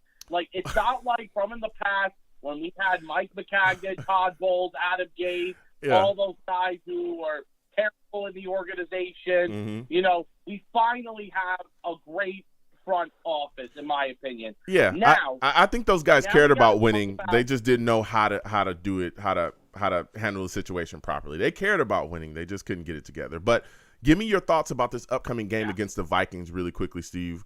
What are your thoughts about the matchups with the Vikings and Jets? So now, Joe, we're coming up to a very, very tough road test. We're 7-4 now. We're going up against a 9-2 Minnesota Vikings team. We have to go to Minneapolis, Minnesota on Sunday. You know something, Joe? Let me tell you something about this game. This is definitely going to be a tough task for the Jets. Because let me tell you something. That stadium that the Vikings play in is a very, very tough, hostile environment, Vince. I mean, listen, I do agree with what some of the other earlier callers said. The Vikings defense is not as good as a lot of people thought they were. Because, listen, yes, they do have two good edge rushers in Danielle Hunter and Zadarius Smith. Like, those are their two best pass rushers. Yep. But they also have two good players in their secondary that you have to watch out for. Harrison Smith. The safety, Harrison Smith, who's been in this league for many years, and who's Peterson. an outstanding safety. Yes. Great player. Yeah. And, of course, veteran cornerback in Mr. Patrick Peterson, Yep. who is very good too. But I got to talk to you, Joe, about this Vikings offense, though. We got to go up against. Now, here is my thing. The quarterback is Kirk Cousins. I'm going to say this about Kirk Cousins. I'm not the biggest fan of Kirk Cousins. Like, is he the best quarterback in the league? No, but Kirk Cousins has a good team around him. Mm-hmm. He's got one of the best running backs in Dalvin Cook. He's got one of the best wide receivers in Justin Jefferson. Another good receiver in Mr. Adam Thielen. Also, he's also got that tight end that they traded for at the trade deadline in Mr. T.J. Hawkinson. You know, Kirk Cousins has a lot of weapons to deal with, and that Jet defense is going to be going up against some tough weapons. Yeah. Let me tell you something, Joe. I would love to watch throughout the game. I'm going to tell this to Kirk Cousins. I'm going to call Kirk Cousins. I'm going to tell him, listen, you can pass the ball to Justin Jefferson if you want to, but let's make sure that sauce is on Jefferson. Joe, I want to see that matchup so bad on Sunday. Yeah. And I think that's going to be an exciting matchup. And let me tell you, Joe, this is going to be a real tough task for the Jets. If they want to go to the playoffs this year, you want to prove to be a playoff team, go to Minnesota and beat the Vikings. Yeah. Give me your score prediction, Steve. Let me tell you something, Joe. I think this is going to be a close game. You know, when I saw the schedule come out first and how it goes the last couple of weeks, I thought at first about maybe giving this game to the Vikings. However, though, with how good our defense is, Joe, I think we can pull off a victory this Sunday in Minnesota. I'm going to give the Jets a 27-20 win over the Vikings. Let's go. Oh, man, Steve, we just lost Steve. Steve with the score prediction. Salute to Steve again. Thank him for calling in, dropping knowledge. We're going to keep getting to these lines again. 515-602-9639. 515-602-9639 is number. Call in. We're taking all callers. Next, I'm going to Brick City, man. I'm going to Brick City. I'm coming directly to Brick City. Colin, David, we'll get to you in 1 second. Salutes to you, Brick City. We're coming directly to you. Salute, Joe. Man. I want all the smoke, man. Oh, man. You about to get it. Listen. I want all the smoke. Listen, man. Jets beat the Bears 31-10. Mike White looking phenomenal. What has to happen in your mind, if you're the New York Jets head coach, what has to happen for Zach Wilson to see the field again? How many bad games in a row does Mike White have to have at this point for Zach Wilson to touch the field again if you're the New York Jets head coach? Well, I mean, it has to take a disaster, either an injury or a disastrous game like Buffalo last year. Okay. For Zach to come back. I do predict Zach will finish out the season as our quarterback. Oh, I do believe that. Wow. Okay. Okay. I predict Zach coming back for the Lions game. To be honest with you. Okay. Okay. And so you think at some point, I think he needs to just. So when you say him coming back for the Lions game, are you thinking that Mike White is not going to continue this type of success with the offense? I'm not saying that. Mike White, you know, he's a floor general. He's a field general. He reminds me a little bit of Chad. You know, he doesn't have the great arm, but he has the QB mind state. He got a big heart. He knows how to operate the offense. He knows how to hit the dink and dunk passes. He knows how to hit all the receivers. I was ecstatic for Elijah Moore. Finally, he did open all season. Finally, getting the big games here that he got last week and scoring a touchdown, so that could quiet him down for a little bit. I'm looking at the game different. I got a spank in Minnesota. Like, I'm not afraid of Minnesota at all. I'm not afraid of Kirk Cousins. at all. The way our defense is playing, if they play like they did in the second half last week, but they got to start off. They got to start the ground off running though, because if they hold on a second. Hold on a second. We may be in a little trouble. Yeah, hold on a second, Brick City. But I want to go back to what you were saying. If you think that we'll see Zach Wilson back against the Lions, I heard a lot of what you said about Mike White. And again, I'm going to play devil's advocate here, right? Because everybody's always saying, Joe, you're the Zach guy. Okay, I get it. I do like Zach. We took him, and he's here. But everything that you just said about Mike White, from he's the general, he looks like Chad Pennington to you. Mind you, Chad Pennington at the time, before he got injured, we gave him a big contract. He was going to be our future franchise quarterback. That's what we signed. We gave him a big contract to be here for years, right? He doesn't have the biggest arm, but he dinks and dunks. He's able to find wide receivers that are open. He makes the throws when they're there. I mean, he did hit a deep throw, Garrett Wilson, 54-yard touchdown. He knows the offense through and through, gets the ball out of his hands quickly. To me, that sounds like a quarterback that you want to be your starter. I mean, am I correct? Isn't that all the attributes that you just laid out? Isn't that what you would call a starting quarterback in this league? Isn't that the guy that you would want at the helm of your offense? Yes and no. Listen, and I know a lot of Jet fans gonna be mad at me. I know you might be a little hot. What I'm about to say, real I'm quick, just asking the questions. Go ahead. It makes sense. Go ahead. Okay. Let's go back with Chad Pennington. When Chad was our quarterback, the game was a little bit different. You didn't need to throw, 50-yard bombs, and it wasn't really too much high scoring. The defense really back then, 20 years ago, was really, still the big thing in the NFL. Now it's all about scoring. Now it's all about putting up points. And you have to throw that long ball sometimes to get, to a Garrett Wilson or an Elijah Moore, or heck, even Corey Davis if he's healthy, That's not. But Mike White is still unproven.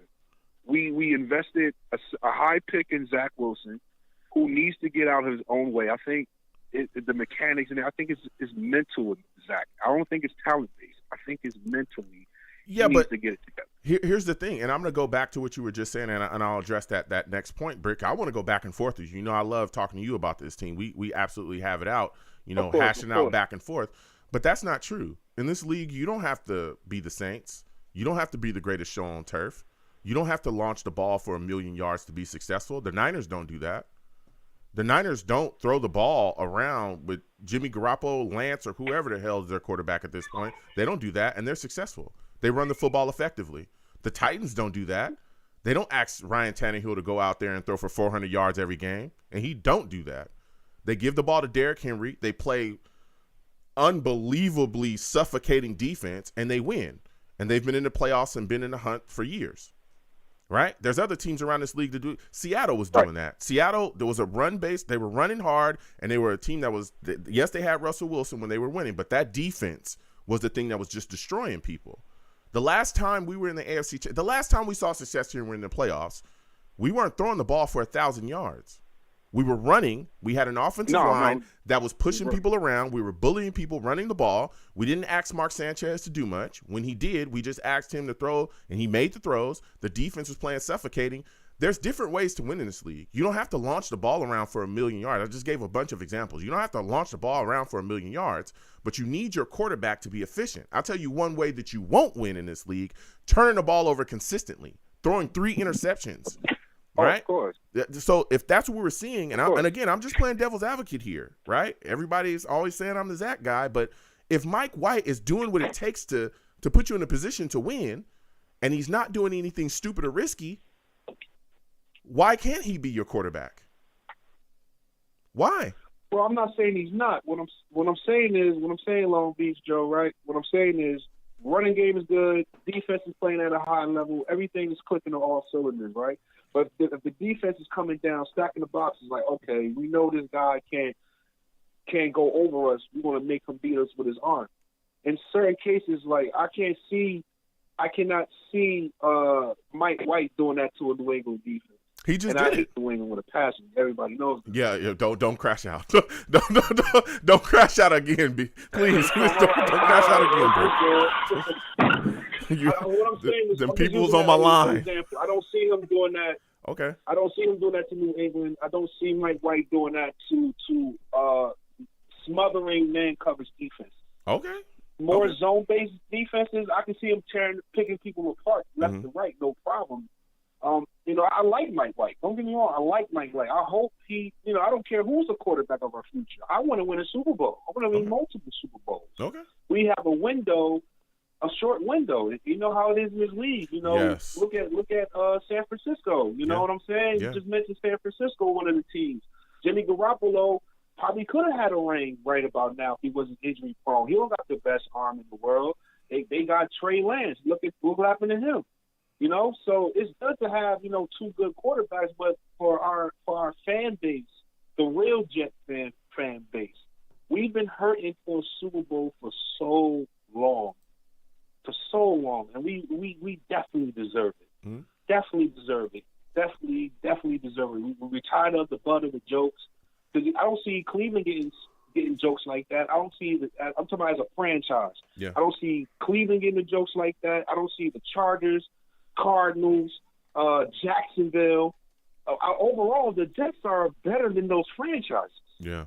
But just because we're second fiddle to the Giants and second fiddle kind of to the Buffalo Bills in a certain type of way, we don't get that respect. And we've been pounding on dudes. We've been beating dudes. Winter Lambeau.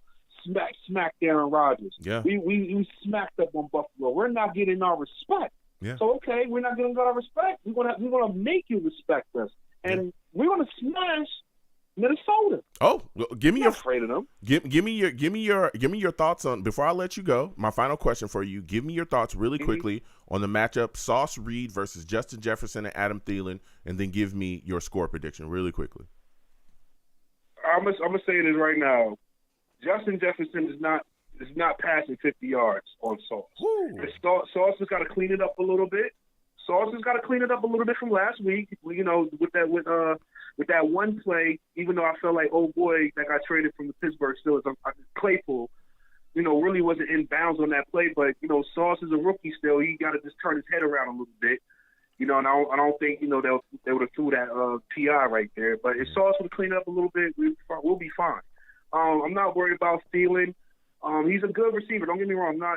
They're very talented, but I think the way our defense is run right now, we're more talented than the Rex Ryan defense right now. Imagine Rex Ryan with our defense right now. We would have like 3 Super Bowls right now. Wow. Okay. 3. Give me your final score prediction. Super Bowls right now. Give me your final score prediction.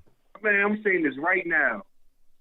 38-21 Jets. We smoking them in Minnesota. We smoking on the Cousins pack. And I predict one more thing. Give me that quickly. Mike White will hit the gritty, baby. Ooh. Mike White is going to hit the gritty in Minnesota. All right. Salutes, BK. I want to thank you, Brick City, excuse me. Thank you for calling in. Next time I have a show, I want to hear from you, all right? Always is a pleasure, brother. Always is a pleasure, man. Keep doing the good work. Happy holidays as well. I'm gonna hit you probably on the gram or something. Absolutely. Before, Absolutely. Salute. So stay up, man. Love the show. All right. People don't curse on the show, man. You're gonna get up out of here. And don't be scared to put up your predictions. And real Jet fans, if you want the smoke, you get the smoke. All right. Salutes, Brick. Listen, we're gonna keep getting to these lines again. 515-602-9639. 515-602-9639 is the number. Call in. We're taking all callers. Please give the stream a thumbs up if you haven't already.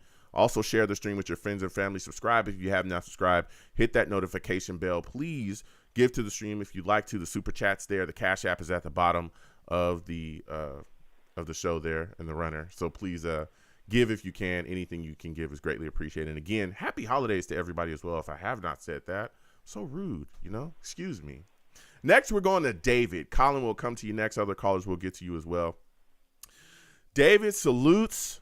I want to thank you for calling in today. Listen, David, Mike White, 22 of 28, 315 against the Bears, 3 touchdowns. What are your thoughts on him, man, and his production? I mean, what are your thoughts about the way that he looked against the Bears, man? Well, Joe, thanks for taking my call. Just hit the thumbs up for you. Thank you. Well, here it is. I mean, he stabilizes. Like when I checked in with you last week, he represents stabilization. And your last call was very, very charming, very interesting. And I liked his word smoke because that's kind of my point I wanted to bring up. When you clear the smoke out, when you blow away the fog, and you just sit and look at the whole body of work of Zach, there's nothing there that the Jets need to risk their season this year just so they can try to speed up his development. The Jets shouldn't have to sabotage themselves, and I don't understand why the fans just can't accept that what Mike is going to bring is stabilization. It's not a guaranteed win. He's an average quarterback. He's a backup for a reason. But Zach has shown us nothing that we can have realistic hope. When you blow away the smoke and the hope, because there's something about him I don't understand. I guess he was highly liked at BYU, and he gets some good publicity early in his career. Mm-hmm. He's liked by Steve Young, and a great old quarterback, a BYU guy. But here's the thing: he didn't earn that. We shouldn't have to sabotage ourselves just so his career can be advanced. In professional football, you have to earn your stripes. He did not earn that. To sit that young man for the rest of the season is reasonable and for his good. Mm-hmm. Mike White can bring the stabilization, and if Mike kind of drops the ball and can't get it done, you have Joe Flacco to go to. Mm-hmm. Better off if he sits the bench. I mean, your eyes, again, blow away the fog. Get rid of your hopes. Get rid of how you want it to go, and just look at the body of work, Joe. Yeah. And listeners, look at the body of work. Be realistic. Yeah. Like I like the way you defended the old regimes. They all wanted to win. Right. These are all professionals. They're all highly trained athletes and smart coaches, and they're battling each other each week. What our coach did, and his GM stabilized our franchise. That's why the Jets have been unsuccessful. Yeah. Those other coaches were good, but they couldn't, like you said in the last call or two, they couldn't put it together. Yeah. And it's not because they're anything less. Mm-mm. It's just the pieces didn't come together. Yeah. Now we're finally seeing pieces coming together. Yeah. And chemistry is a big thing with professional sports, listeners. Big thing, Joe. So why goof it? Why obsess? And it doesn't mean you don't like Zach if he sits. It just means you're looking at the fog clearing, and you saw it last week. We saw what a real quarterback play is. And I don't think the Jets have been comfortable with that since maybe early Mark Sanchez and 1 year with Fitzpatrick. I think 2015, he was stable with backup. Yeah. We don't know what it is, Joe. And I'm not saying that Mike White is the answer, guys. Yeah. But what I am saying, if it's working and the pieces are fitting and the players are flowing and you're starting to get a win, you're starting to get momentum. You're seeing what your receivers can finally do. You're seeing things open up. He can throw the ball 30, 40 yards on a zip. Maybe he can't throw it 60, but if you put that 30, 40-yarder fear in them, they can't come up and just box you in because Mike White can see the field. Yeah. So if they do that, he's just going to hit. He's going to kill them with slants. They'll kill you with those slants. Those receivers can run, so if they come up too close, they're cutting across all over the place. You're hitting them with quick slants. They could run 50 yards with a quick slant. Yeah. Jerry Rice, the 49ers. Roger Craig, remember him back in the day? Yeah, I mean, they knew how to do that. Yeah, I mean, and you're bringing up. I'm ranting, Joe. No. Am I making any sense? No, I mean, I will let you go. You're bringing up a great point, and again, like you said as well, we've seen Mike White beat Cincinnati. We were supposed to get smoked in that game, last season, right? Nobody picked us to win. We beat them. Michael Carter was the guy. He was hitting him on checkdowns, wide open space. Michael Carter was taking it for a ton of yards. I think he had a bunch of catches and some touchdowns. He was the reason why we won the game. Mike White was finding him constantly in that game, and he went off. So listen, you're bringing up some absolute facts. Now, I want to talk to you about this upcoming game against the Vikings, man, because let me tell you something. This is a tough team. I know people will talk about, the defense, and they think we're going to roll them. They're 9-2 at this point, though, and they're looking solid. What are your expectations of Mike White against this football team? Because they got pass rushers. They have guys with solid defense. Do you think he'll be able to put a back-to-back solid performance together and play well against them? I'll give you the last word. Go ahead. Well, this is what I think about that, Joe. I think it's a very good question, and I think you presented it very fair. I mean, our neighbor, the Giants, old Bill Parcells, said, "You are what your record says you are." Yeah. So they're 9-2 for a reason. You never want to underestimate your opponent. So the Jets will come in there, and I think it's going to be, okay, whatever part of the game works best, because they're going to kind of equalize each other out. I think their offense is a little better and our defense is a little better. Mm-hmm. So whoever performs and does their job and does it right and executes, and you limit, like last week, let's see, how many interceptions did Mr. White have? He didn't have any. No. So you can't have the turnovers, and you can't have those goofy penalties. A few weeks ago I called you and said, no bad penalties on our D, and they came through and won that game. Yeah. So, you eliminate the penalties, eliminate the turnovers. Just do the simple things. Let your defense make a couple big plays, make it difficult on them. I think they'll be okay. Because here's the thing I wanted to accentuate tonight, Joe, when I called. I wanted to say we can't be an unstable organization. If Michael White doesn't do that well, but he does, you got to ride him out. You can't say, we got to go back to Zach. That's same old Jets. We got to trust our coaches that they can see, that they can plan, and they can create stability for these players. And say, we're going to ride Michael, and we got Joe as a backup. Zach's still learning. When we're comfortable with his footwork, when we're comfortable with his decision-making, we'll reconsider. Until then, they can't be knee-jerk. Yeah. We can't be a knee-jerk team. Those teams go nowhere. Yeah. So we got to ride Michael unless he comes out and just lays a gigantic egg, like a huge turtle-dackle egg. Mm-hmm. I'm talking Fred Flintstone dinosaur egg. If he lays one of those, okay, maybe we put Flacco in.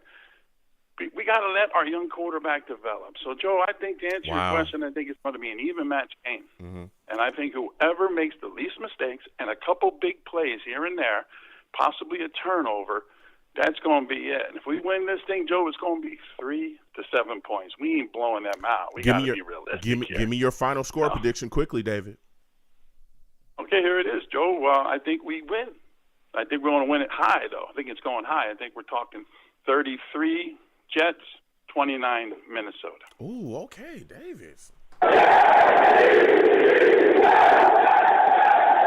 David, phenomenal call from you. You have yourself a good night, all right? You too. All Thank right. you, Joe. Thank you. Listen, we're going to keep getting to these lines. 515-602-9639. That's quite a call from David. I respect the takes. I go back and forth again. I'm known. I'm a Zach supporter. Okay. I know there's not a lot of us left. But, I see everybody's side, but I'm a realist, as everybody knows. All right. We're going to keep getting to these lines again. 515-602-9639 is the number. Call in. Colin, we're coming directly to you. All right. Colin salutes. I want to thank you for calling in. It's always great to speak with you, my friend. Mike White, having success, man. Big game against the Bears, 315 yards, 3 touchdowns. What are your thoughts about what he does out on the field to make things like this happen? What do you see out of him that you didn't see from Zach Wilson? So good evening, Joe. And to my savages out there. The thing with Mike White is, one, he's a taller quarterback. And I think he sees the field a little better than Zach. With Zach, it's like he looks for one guy, and then next, he's just running. And I think with Mike White, he's more mature. He's more poised in the pocket, right? And I think overall, he gives us a better chance of winning right now. We keep saying, we want to see Zach come back in. But Zach, in reality, Zach hasn't really shown. I said it before. I haven't seen anything from Zach in the 20 games or whatever he's played where I was impressed, like for an entire game that he played. Yeah, you might be impressed for one play or two play, but I don't think there was one game that was played where I was like, wow, like Mike White did last week and Mike White did last year when we played the Bengals. Those were like, wow, this guy could be good, Yeah.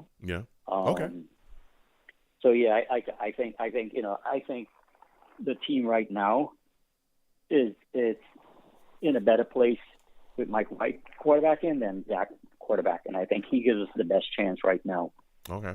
Getting into the playoffs right now. So when you look at this situation, and I hear you, Colin, and you bringing some takes right now. But when you look at the situation, if you're the New York Jets head coach, because Mike White he's played very solidly against the Bears, what will it take for you to go back to Zach Wilson? Because Sulla is not committed fully to Mike White. He has not said to my knowledge, he has not come out and publicly said Mike White will be the starter for the rest of the season. He has not done that. He's in fact come out and said it's going to be day to day. But if you were Sulla, what would it take for you to sit Mike White down and start Zach Wilson? Or in your mind, do you already have a set game where it doesn't matter what Mike White does? You're going to put Zach Wilson out on the field anyway. I mean, how would you handle it? No, you can't have a set game in mind. That would be absolutely wrong to just say, this is the game he's going to come in. What if Mike White is just winning every game?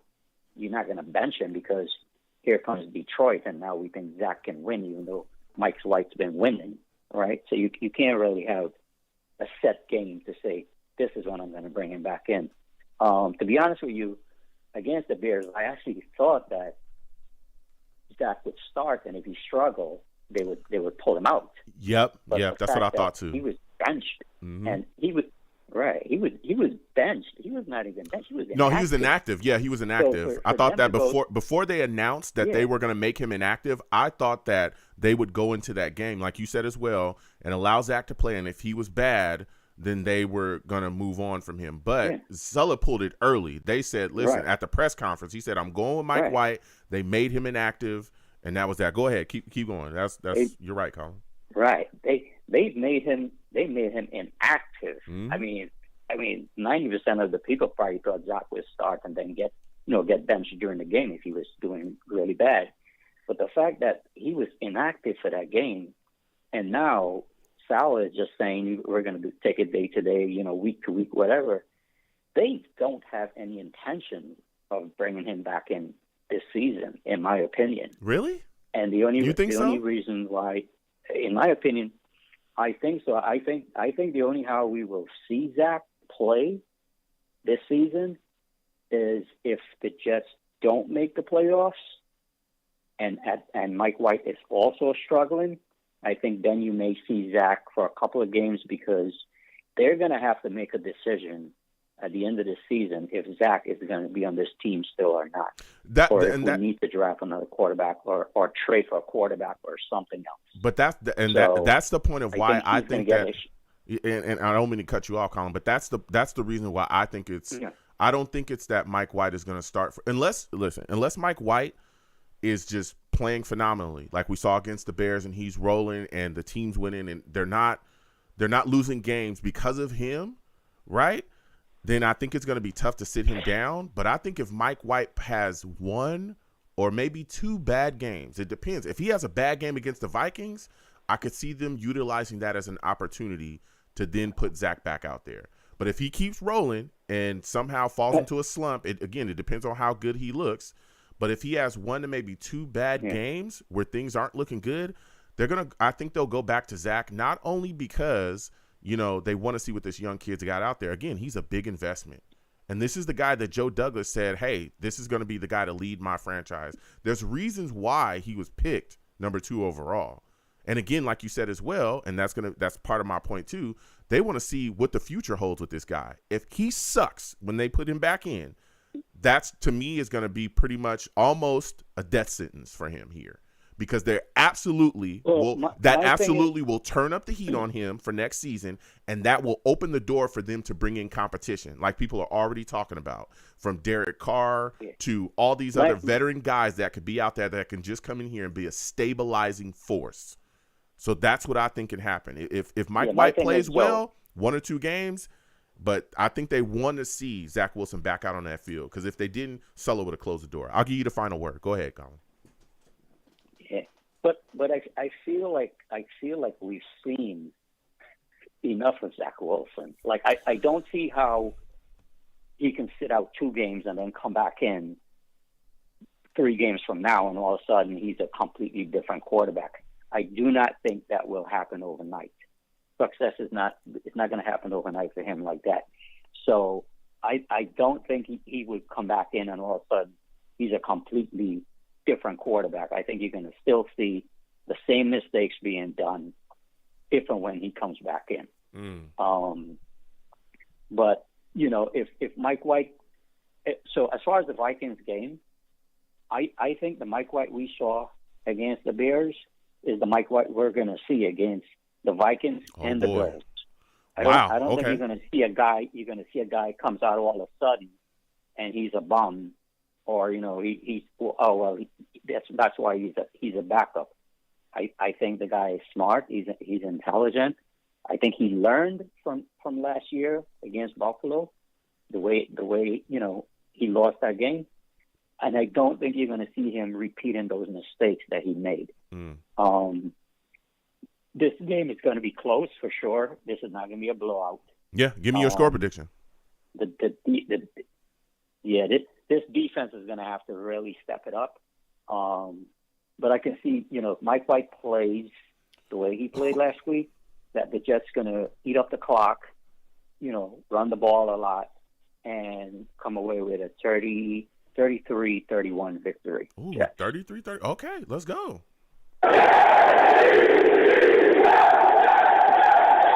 Now, Colin, before I let you go, give me your thoughts on I don't know if you have any thoughts on this, but there's a lot of talk, you know, a senator's trying to possibly, you know, convince, you know, people up there in New York to build a stadium for the Jets in Willits Point, excuse me. What are your thoughts on that? Yeah, Willits Point. Yeah. So Willits Point is right next to Citi Field, where the Mets play. Yeah. So there's always been. So I live in Long Island, Joe. I'm a New York guy. Talk to me about this, please. I live Thank in you. Queens. Tell me, everywhere. please. Tell me. Go ahead. So the Jets fans are the biggest base. Jets fans are based in Long Island, believe it or not. Facts. Facts. That's where the Jets fans really comes from. Yep. So you know, if they're going to bring the team to Willits Point, you know, you're definitely going to fill the stadiums for sure. They were actually going to do that when we were trying to get the I believe it was the Olympics, and we were going to build a stadium on the West Side Highway, and we didn't win that bid for the Olympics. Yeah. So there has been conversation of bringing the Jets back to New York. I mean, if they bring the team to New York, it's probably a 20-minute drive for me to go to the games instead of, you know, 3 hours trying to get back home from a game. Yeah. So I would, you know, hands up in the air, both hands in the air for me, for them bringing it here. So I have nothing against that. And I'm sure anyone in Long Island will not have anything against that. So yeah. Yeah. Like I said, I know a lot of, I know, of course, I know people from the East Coast. I know people from the area, you know, but you're a New York guy, clearly. So you know that space, that spot more intimately, especially again for you being from Long Island. But I hear it all the time. Yeah. That fan base in Queens, like Queens is Jets. All right. If you're from Queens, you're pretty much a Jets fan. I know people from there. They like, listen, Joe, that's how we get down over here. When I go to MetLife, I'll be around a lot of dudes from Queens. I'll be around a lot of dudes from Brooklyn. Around a lot of dudes from Jersey as well. So and all my dudes from Newark and Long Islanders too. They be around there. And but let me tell you something. Yeah. This talk, and again, it's just swirling around right now. The senator, you know, just kind of came out and started talking about it. But I really wanted to get people's thoughts on that situation. So yeah, thank you so much, Colin, for giving us some insight on that. Listen, phenomenal to speak to you tonight. You have yourself a good night, my friend. Take care, Joe. All right, you have a good one. Listen, we're gonna keep getting to these lines, man. These lines were hot, bruh. These lines were hot. All right, it's a phenomenal show. We're gonna start to close it out, man. Whew, time's getting a little short here. All right, listen, I'm gonna give you guys quickly my take on this upcoming game against the Vikings right now. Just looking at this situation, I look at it, man. It's gonna be intriguing. Let me tell you something. Of course, clearly, number one, Mike White. I want to see what he's gonna look like against these Vikings.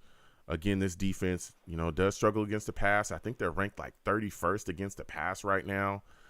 So I think that there's some things that we could take advantage of. Again, Garrett Wilson, Elijah Moore. I want to see what's going on with Corey Davis. Corey Davis, I think, only had 1 catch in the last game. Hopefully he gets more involved in the offense this week. Or maybe it's something. Maybe Corey Davis is a guy that the Vikings defense will key in on, and then that'll open up things for Elijah Moore and Garrett Wilson as well. So we'll see how that plays. My thing is I want to see how the New York Jets run the football.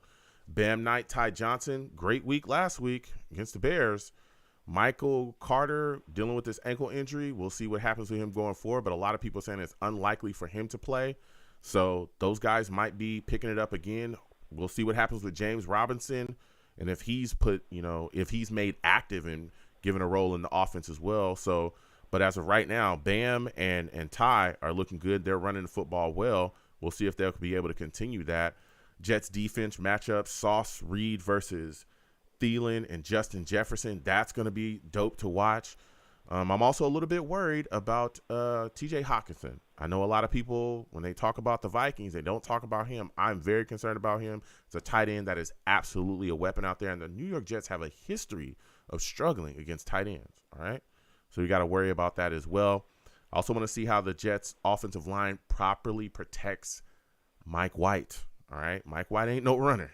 He ain't Lamar Jackson, okay? You got to worry about that situation. They got some guys that can get after it. So with all that said, man, I'm going to take the Jets right now. I'm feeling it. I'm going to take the Jets. I'm taking the Jets in a close one. I'm taking the Jets 27-24 Jets. That's what I'm doing.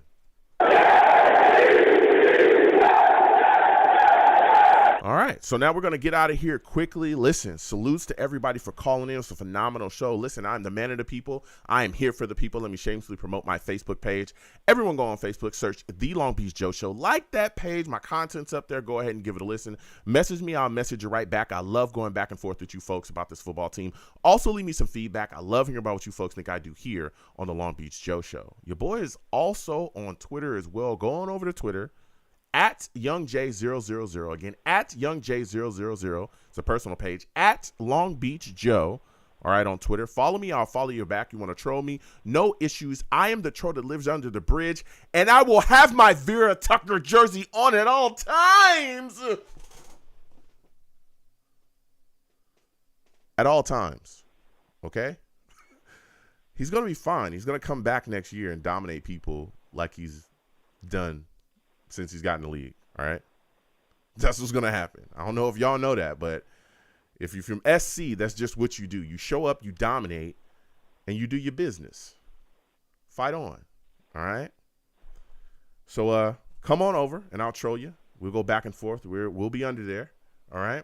I'm also on YouTube as well. Come on over to YouTube, okay? Long Beach Joe Jets. Long Beach Joe Jets on YouTube, all right? Hit that subscription button. Hit that notification bell so when I post content, you folks will be in the know. All right? And if you were to troll me, get in those comments. We can go back and forth on there as well. Okay? And as always, when you see me, people, okay, and you will see me, it is arms out, chest open, free hugs for everyone. Free hugs for everyone. Hugs will cost you absolutely nothing, okay? They will always remain free no matter what anyone says. Okay, I want to thank you folks for listening. I want to thank you folks for watching. Without you people, I'm absolutely nothing. Thank you for taking the times out of your day to call in and listen to the show. All right. Oh, also, we're ending the poll as well. You know what I'm saying? At this point, 90% of the savages here, 90% think that the Jets will beat the Vikings. So savages say Jets get this win. So salutes to everybody. Again, happy holidays to everybody as well. Enjoy yourselves. Hope everybody had a great Thanksgiving. I'll talk to you folks later. You folks have a good one. Peace. 1 second, folks.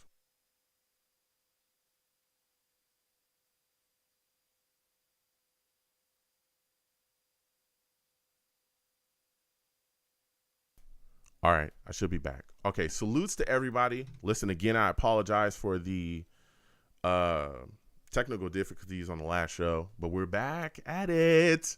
You know what I'm saying? This was a great show, phenomenal show. Again, I want to thank everybody for calling in and coming on. For those of you that are new, all right, exclamation point links in the chat brings up my link tree. The link tree has the links to all of my content, okay? All of my social media pages. all of my other YouTube pages. All right, the content coming for those, believe me. All right. And so please go down there, follow me across all my other YouTube pages, follow me across my social media platforms as well. So when I, post content or anything's coming, you folks will be in the know. Talk to me. I talk back on my social media as well. I love going back and forth with people, just about everything. There's people that hit me up about life too. I know some people, listen, I love talking Jets. That's why I do this show. But people talk to me about life stuff too. You know what I'm saying? A lot of people say I give great advice. Hey, you want to know something? You want some advice on something? Hit me up. All right. So, yes, we will be having, at this point, it's looking like we will be having a live reaction show Sunday. Okay. So I'll let you guys know if it changes. All right. But as of right now, we will be having a live reaction show Sunday. For those of you that are new, we do these shows year round. We talk about the Jets year round. Okay. Even in the off season, we're here doing the shows year round. Okay. This number does not change. You want to know a trick? It's a trick that a lot of the guys that's been around for a long time do. My shows generally are at 7 p.m. Eastern. Okay. Now my show days, sometimes they switch. All right. This time it was because, we were moving around and I had I had to move it around because of the technical issues. I had the time, but, usually it's like a Tuesday or a Friday sometimes, but either way, follow me on my social media. I announce hours before that I do the show that we're going to do a show. Okay. And generally, again, they're at 7 p.m. Eastern. So you call in about maybe 5 to 10 minutes before the show starts. That's when the phone lines open up for the show. And so what they do is they'll call in early and just sit on the line for about 5 to 10 minutes. I start the show at 7 p.m. Eastern. And then guess what? They sit on the lines, and then I give my spiel, my little take. I don't spend more than maybe 10, 15 minutes talking as far as my takes on what we're talking about. Then I open up the lines. I just got to get my takes out first so we know, and then I open up the lines and we get going. I just talk about what we're going to discuss, okay? And then I go to the lines, all right? That's what we do here. Again, please be patient. I get to everybody, all right? And I want to have a conversation. You're not going to get 30 minutes, okay, every time. Like when you call in, you're not going to get 30 minutes. I'm willing to give you a little, back and forth, maybe 5 to 8 minutes. We go back and forth, you know what I'm saying? Sometimes maybe a little longer, but that's about it. And then I have to move on. Again, I want to respect everyone's time. When you call in, I can see you.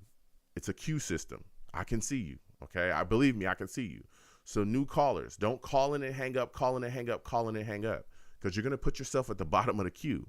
If you just call in and wait, believe me, I'll get to you. If I don't know your name, I'm going to call out your area code.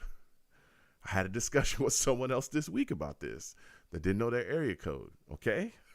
Please know what your area code is. All right? All right? Please know what your area code is if you call in, especially if you're new, because I'm going to come to you. All right? If you know what your area code is, everything's going to be good to go. Also, when you call in, please make sure that your phone is good. Please don't call me with this Mickey Mouse headset on a phone you found at the back of your local grocery store's dumpster. All right.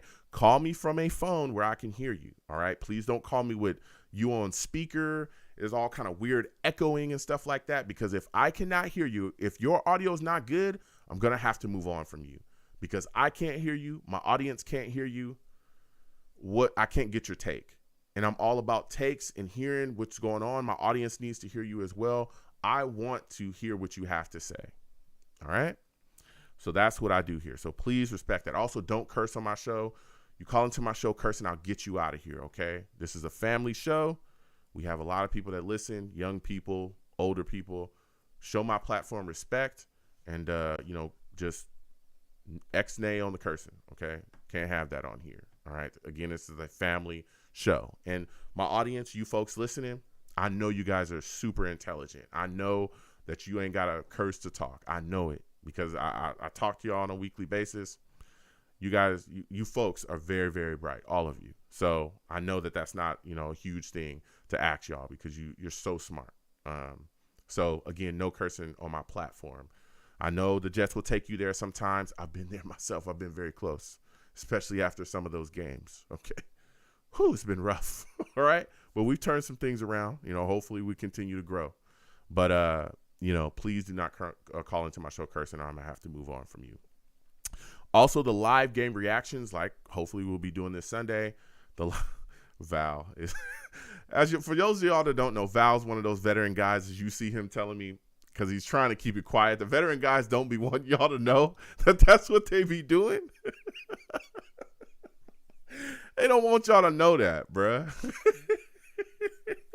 Val trying to get on as early as possible. But the live game reactions, hopefully we'll have one Sunday. Again, I'll let y'all know for sure. But the live game reactions, we sit down on Sundays when my schedule allows. Again, I have a crazy schedule.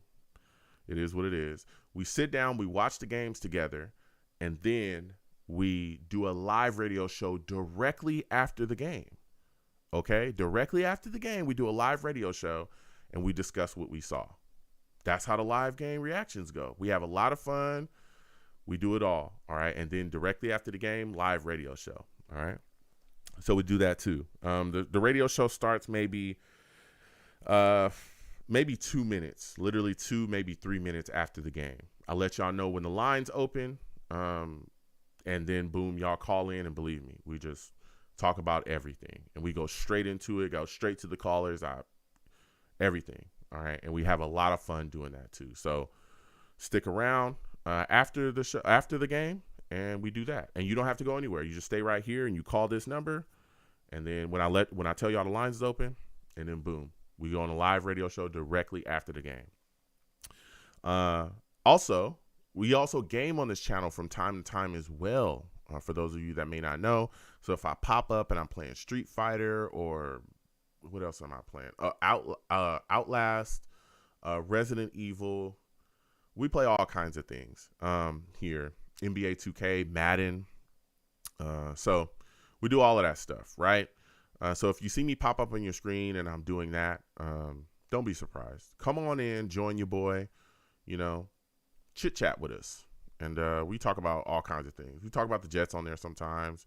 I go back and forth with the Savages. We go talk about the Jets a little bit.